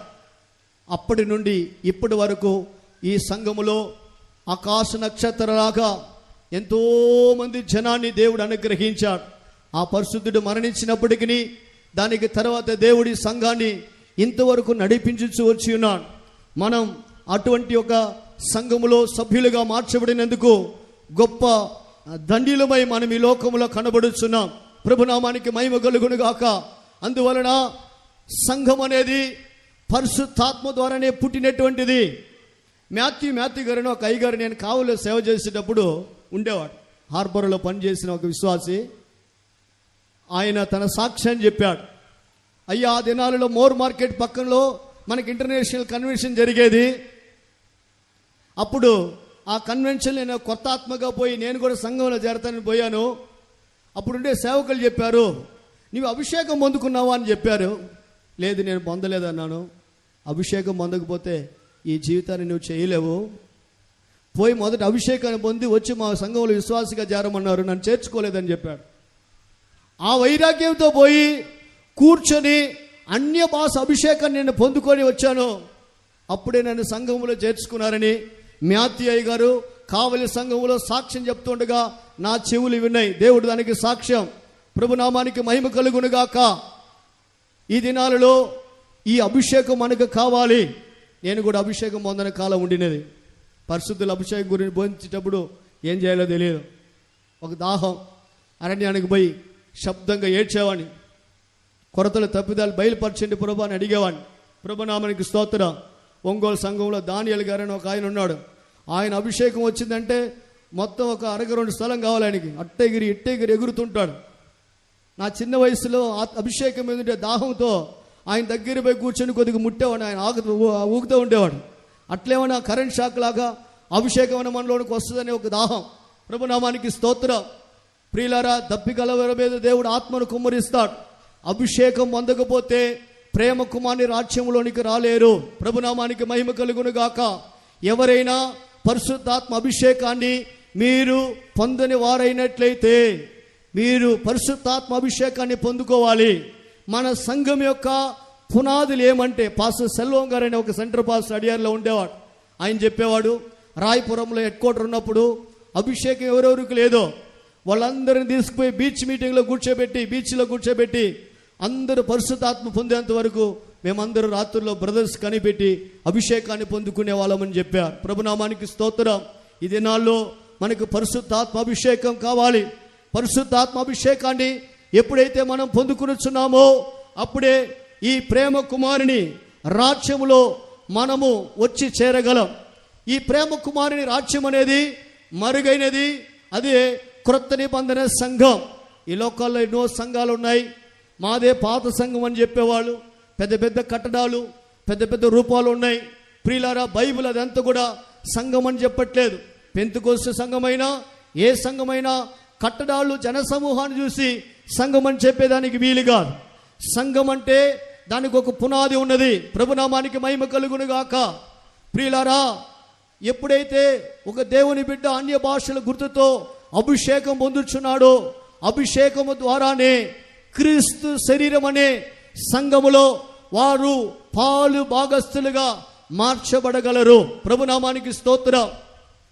ఆ సంఘాన్ని యేసు ప్రభు ఇప్పుడు సమస్తముతో నింపువాడని ఎఫెసీయులకు రాసిన పత్రిక 1వ అధ్యాయం చివరి వాక్యాల్లో రాయబడినప్పుడు ఆ సంఘానికి యేసు ప్రభు సమస్తానికి సమస్తమై ఉన్నాడు. రాబోయే నిత్య రాజ్యములో తండ్రి అయిన దేవుడు సమస్తానికి సమస్తంగా ఉండబోతున్నాడు. ఈ ప్రేమ కుమారుని రాజ్యములో ఇప్పుడు యేసు ప్రభువే మనకి సమస్తానికి సమస్తమై ఉన్నాడు. నీకు ఏది కావాలన్నా యేసు ప్రభులో దాగి ఉన్నది. ప్రభునామానికి మహిమ కలుగునుగాక. ప్రియులారా, యేసు ప్రభు ఎప్పుడైతే సిలువలో వేయబడ్డాడో యోహాను సువార్తలో రాయబడినది, ఈ లోకాధికారికి న్యాయం తీర్చబడి బయటికి త్రోసివేయబడ్డాడని పరిశుద్ధ వేద గ్రంథములో రాయబడినది. చదువుదాం వాక్యం. యోహాను సువార్త 12వ అధ్యాయంలో, యోహాను సువార్త 12:31. ఇప్పుడు ఈ లోకమునకు తీర్పు జరుగుచున్నది. ఇప్పుడు ఈ లోకాధికారి బయటికి త్రోసివేయబడును. హల్లెలూయా. ఇప్పుడు ఈ లోకాధికారికి తీర్పు తీర్చబడుచున్నది. ఇప్పుడు ఈ లోకాధికారి బయటకు త్రోసివేయబడెను. ప్రభునామానికి మహిమ కలుగును గాక. ఇప్పుడు ఈ లోకాధికారికి తీర్పు తీర్చబడుతుంది. ఈ లోకాధికారి బయటకు త్రోసివేయబడుచున్నాడు. ఈ లోకాధికారిని గురించి చెప్పాల్సిన చాలా కార్యాలు ఉన్నాయి. సమయం క్లుప్తంగా ఉన్నందున నేను దేవుడు అనుమతిస్తే దాన్ని చెప్తాను. ప్రభునామానికి స్తోత్రం. ఎప్పుడైతే లూసిఫర్ పడిపోయినదో దాని రూపం మారిపోయింది. ప్రభునామానికి స్తోత్రం. పడిపోవుటకు మునుపు ఆకాశ వస్తువుల రూపం ఉండినది. గ్రంథంలో రాయబడినది, ఆకాశ వస్తువు రూపం వేరే, భూ వస్తువుల రూపం వేరే.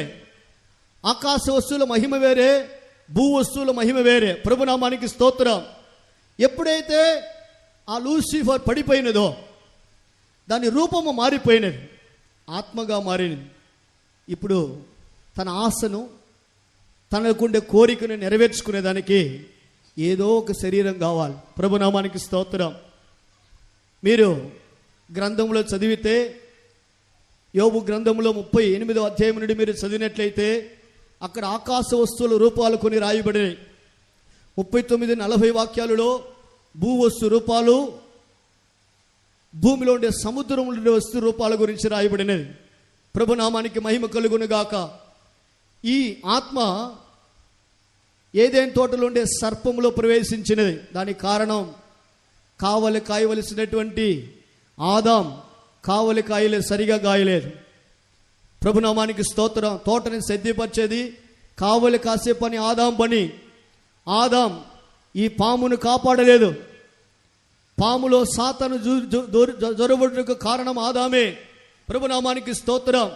అంత మాత్రమే కాదు, ఈ పాతాళంలో భూమిలో ఉండేటువంటి సర్పంలో సాతాను జొరబడినది. ఆ సర్పాన్ని వాడుకుంది. ప్రభునామానికి స్తోత్రం. సముద్రంలో ఉండే మకరం అని చెప్పబడేదే గొప్ప రాజు అని చెప్పబడినది. దానిలో కూడా సాతాను జొరబడి పాతాళంలో క్రియ చేస్తాను. ఇమ్మానువేల్ ఆమోస్ అని సాతాను సంఘముడి రక్షింపబడిన ఒక ఆయన సాక్ష్యం చెప్పాడు. సముద్రంలో ఒక కర్మాగారం ఉన్నది. అక్కడ ఈ భూలోకాన్ని ఉల్లాసవంతంగా నింపే కొత్త కొత్త ఆధునికమైనటువంటి పరికరాలు తయారు చేయబడుతున్నాయి. మనం వేసే వస్త్రాల నుండి, తోలే బైక్ నుండి, కారు నుండి, మనం కూర్చునే కుర్చీల నుండి, అన్నీ మనం వేసుకునే చెప్పుల నుండి. ఒక దుకాణానికి పోయి చూడండి, మీరు ఎట్లా కోరుకుంటున్నా అట్లాంటి ఒక చెప్పులు ఉన్నాయి అక్కడ. ఎవరు రూపిస్తున్నారు? ప్రభునామానికి స్తోత్రం. పరలోకాన్ని మైమరిపించి ఈ లోకమే శాశ్వతమని మనిషిని మైకములో ఉంచేదాని కొరకై ఈ దురాత్మల సమూహాలు వాటి వెనకుండి నడిపిస్తూ ఉన్నాయి. ప్రభునామానికి మహిమ కలుగును గాక. అందుకే ఏది ఆశపడి కొనకూడదని మన పరిశుద్ధులు బోధించేది. ప్రభునామానికి స్తోత్రం. అన్ని అనుభవించడానికి నాకు అధికారం ఉంది, దేనికి నేను దాసుడును కాను. ప్రభునామానికి మహిమ కలుగును గాక. అన్ని మనకు క్షేమాభివృద్ధి కాదు. ఆశపడినంత కొనకూడదు. ఏదైతే అవసరమో అవసరమైనది కొనండి, అది మిమ్మల్ని పాడు చేయదు. ఒకరోజు ఒక విశ్వాసి చెన్నైలో పెద్ద షాప్ ఉన్నది, సరవణ స్టోర్ అని చెప్తారు. 9 అంతస్తుల పెద్ద షాప్. లోపలికి పోయిన వెంటనే చాలా వస్తువులు కొనుక్కొని ఇంటికి వచ్చారు. ఇంటికి వచ్చి, పాస్టర్ గారు ఎందుకు నేను పోయాను, ఎందుకు కొన్నాను నాకే తెలియట్లేదు. ఆడ పోయి చూసిన వెంటనే కొనాలనిపించింది, తెచ్చాను, ఇంట్లో ఉన్నాయి. దానివల్ల ఏ విధమైన ప్రయోజనం లేదు. ప్రభునామానికి స్తోత్రం కలుగును గాక. లోకములో ఉన్నదంతా అది తండ్రి వలన కలిగినది కాదు. నేత్రాశ ఎక్కడ ఉన్నది, శరీరాశ ఉన్నది, జీవపు డమ్మం ఉన్నది. అది తండ్రి వలన కలిగినది కాదు. ప్రభునామానికి మహిమ కలుగును గాక. అందువలన ఈ యొక్క అపవాది, పడిపోయిన అపవాది ఆకాశ మండలం ముందు క్రియ చేస్తున్నాడు, భూమిలో క్రియ చేస్తున్నాడు. ఈ పటములో మీరు చూస్తే ఘట సర్పం అక్కడ ఉన్నది. ప్రభునామానికి స్తోత్రం. ఈ ఘట సర్పం సంఘములోండి జయించే జనులు ఎప్పుడు బయటకు వస్తారా మింగదామని తన యొక్క సంపూర్ణమైన గమనిక ఆ స్త్రీ మీద పెట్టి అక్కడ నిలబడి ఉంది. ప్రభునామానికి స్తోత్రం. అయితే జరిగేది ఏంటంటే, అక్కడ ప్రకటన గ్రంథం 12వ అధ్యాయం 5వ వాక్యంలో రాయబడినది, ఆ యొక్క స్త్రీ మగ శిశువుని కనగానే ఆ శిశు సింహాసనానికి ఎత్తబడినది. ఈ ఘట సర్పం వలన ఆ మగ శిశుని ఏమీ చేయలేకపోయినది. ప్రభునామానికి స్తోత్రం. అయితే ఇది ఇప్పుడు ఆకాశ మండలం ఉండే నక్షత్రాల్లో 3వ వంతు తన తోకను పెట్టి ఈడ్చి కింద పడజేస్తుంది. ప్రభునామానికి స్తోత్రం. ఈ తోక అని చెప్పబడేది అబద్ధ బోధ, అబద్ధపు ఉపదేశం. ఇప్పుడు దీని క్రియలు వేగంగా జరుగుతున్నాయి. అందువలనే ఈ దినాలలో సత్యం మీద ఉండే ప్రేమ మనకి పెరగాలి. కానీ సత్యాన్ని ప్రేమించకుండా తమ చెవులకు ఇంపైనటువంటి కల్పన కథలు, పిట్ట కథలు, జోకులు నవ్వించేది ఈ దినాల్లో జనులకి ఇష్టమైపోయినది. కొంతమంది దయచేసి నేను ఏదైనా చెప్తానంటే నా గురించి ఏదో ఆశగారు చెప్తానని ఎవరు అనుకోవద్దు. అది నా ఉద్దేశం కాదు. సాతాను తంత్రాన్ని బయలుపరిచి తట్టి లేపేదే ఆత్మదేవుడు నాలో ప్రేరణ కలిగజేసేటువంటి కార్యం. ప్రభునామానికి స్తోత్రం. తిమోతిలకు రాసిన పత్రికలో మనం గ్రంథములో చదివినప్పుడు చివరి కాలములో అనేకమైన అపాయకరమైన కాలములు వచ్చునని రాయబడినది. 2 తిమోతి 4వ అధ్యాయం 3వ వాక్యంలో రాయబడినది, జనులు హితబోధన సహింపక దురద చెవులు గలవారై తమ స్వకీయమైన దురాశలను అనుకూలమైన బోధకులను తమ కొరకు పోగు చేసుకొనిరి. ప్రభునామానికి స్తోత్రం. తమ యొక్క స్వకీయ దురాశలకు ఎవరైతే అనుకూలంగా బోధిస్తూ ఉంటారో, ప్రభునామానికి స్తోత్రం. ఒక ప్రసంగికుడు ఒకరోజు చెప్పారు, పరిశుద్ధులు బాగా నవ్వించారు. దేవుని బలిపీఠములుండి జనుల్ని కల్వారి దగ్గర తీసుకుపోయి ఏడ్పించచ్చు, కానీ దేవుని సముఖంలో నవ్వులాట నీ జీవితంలో ఉండకూడదని ఆయనకి హెచ్చరిక చేయబడింది. ప్రభునామానికి స్తోత్రం. ఇది నవ్వులాట కలిగించే స్థలంగా. ప్రియులారా, ఈ దినాలలో సిలువలో వేయబడిన యేసు ఎప్పుడైతే సిలువ వేయబడ్డాడో ఆ దినమందే లోకాధికారికి న్యాయం తీర్చబడి బయటికి త్రోసివేయబడ్డాడు. ఎక్కడ బయట? ప్రభునామానికి స్తోత్రం. ఈ ప్రేమ కుమారుని రాజ్యానికి బయట త్రోసివేయబడ్డాడు. ఈ ప్రేమ కుమారుని రాజ్యం అనే అపోస్తుల పునాది మీద కట్టబడిన సంఘములో చీకటి ఏమాత్రము లేదు. అందునిమిత్తమే వారు తేజవాసులైన పరిశుద్ధులని రాయబడినది. వారు వెలుగులో జీవిస్తున్నట్లు 1 యోహాను 1వ అధ్యాయం 3 వాక్యాల్లో రాయబడినది. వారు ఆ జీవాన్ని తాకి చూశారు, ఆ జీవాన్ని ముట్టారు, కండ్లతో చూశారు, అదే జీవం గురించి ప్రసంగించారు. ప్రభునామానికి స్తోత్రం. వారితో కూడా మనకు ఒక గొప్ప ఐక్యత మనకి కావాలి. ఆ వెలుగులో ఉన్న వారిని సాతానుడు ముట్టలేడు. అందునిమిత్తమే ఈ బండ మీద నా సంఘమును కట్టుదును, పాతాళలోక ద్వారములు దానిని మేల్కు జయించలేవు. ప్రభునామానికి స్తోత్రం. సంఘం అంటే అపోస్తలులు ఉండాలి, సంఘం అంటే ప్రవక్తలు ఉండాలి, 8 విధాల ఉద్యోగాలు ఉన్నాయి, 8 విధాలైన పరిచయాలు అక్కడ సేవలు ఉన్నాయి, 5 విధమైనటువంటి ఉద్యోగస్తులు ఉన్నారు, 9 విధాలైన వరాలు ఉన్నాయి. వీటన్నిటి ద్వారా మనుషులు రూపింపబడి నిశ్చలమైన రాజ్యానికి సిద్ధపరిచే చోటే ప్రేమ కుమారుని రాజ్యం. పెంతెకోస్తు దినమందు అది స్థాపింపబడినది. యేసుక్రీస్తు యొక్క రహస్య రాకడతో ముగింపబడబోతుంది.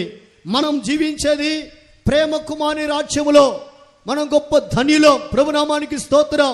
ఇక్కడ పరిశుద్ధులు, సంఘము, పరిశుద్ధాత్మ దేవుడు విజ్ఞాపన చేయించినందువలన అంత్యక్రీస్తు యొక్క పరిపాలనకు లోకమంతా సిద్ధపడినప్పటికీ వాడు ఇంకా క్రియ చేయకుండా కారణం పరిశుద్ధాత్మ దేవుడు పరిశుద్ధులు ఆటంకపరుచున్నట్లుగా దేవుని వాక్యం చెప్పుచున్నది. అందువలన మనల్ని ఆ దినం కొరకై సిద్ధపరిచేది దేవుడు గనక ఆయన చేతిలో మన జీవితాన్ని సమర్పించుకున్నదాం. రిబ్కా ఎలియాజరు చేతిలో తన్ని ఎలాగ అప్పగించినదో, ఏ విధంగా ఎస్తేరు హేగే చేతికి తను అప్పగించుకుందో, మనం ఈ పరిశుద్ధాత్మ దేవుని చేతిలో, పరిశుద్ధుల చేతిలో వారికి ఇవ్వబడిన ఉపదేశానికి మనల్ని అప్పగించుకునేదము. ఆ దినము కొరకై ప్రభు మనల్ని సిద్ధపరుచుదురు గాక. ప్రభు నామానికి మహిమ కలుగును గాక.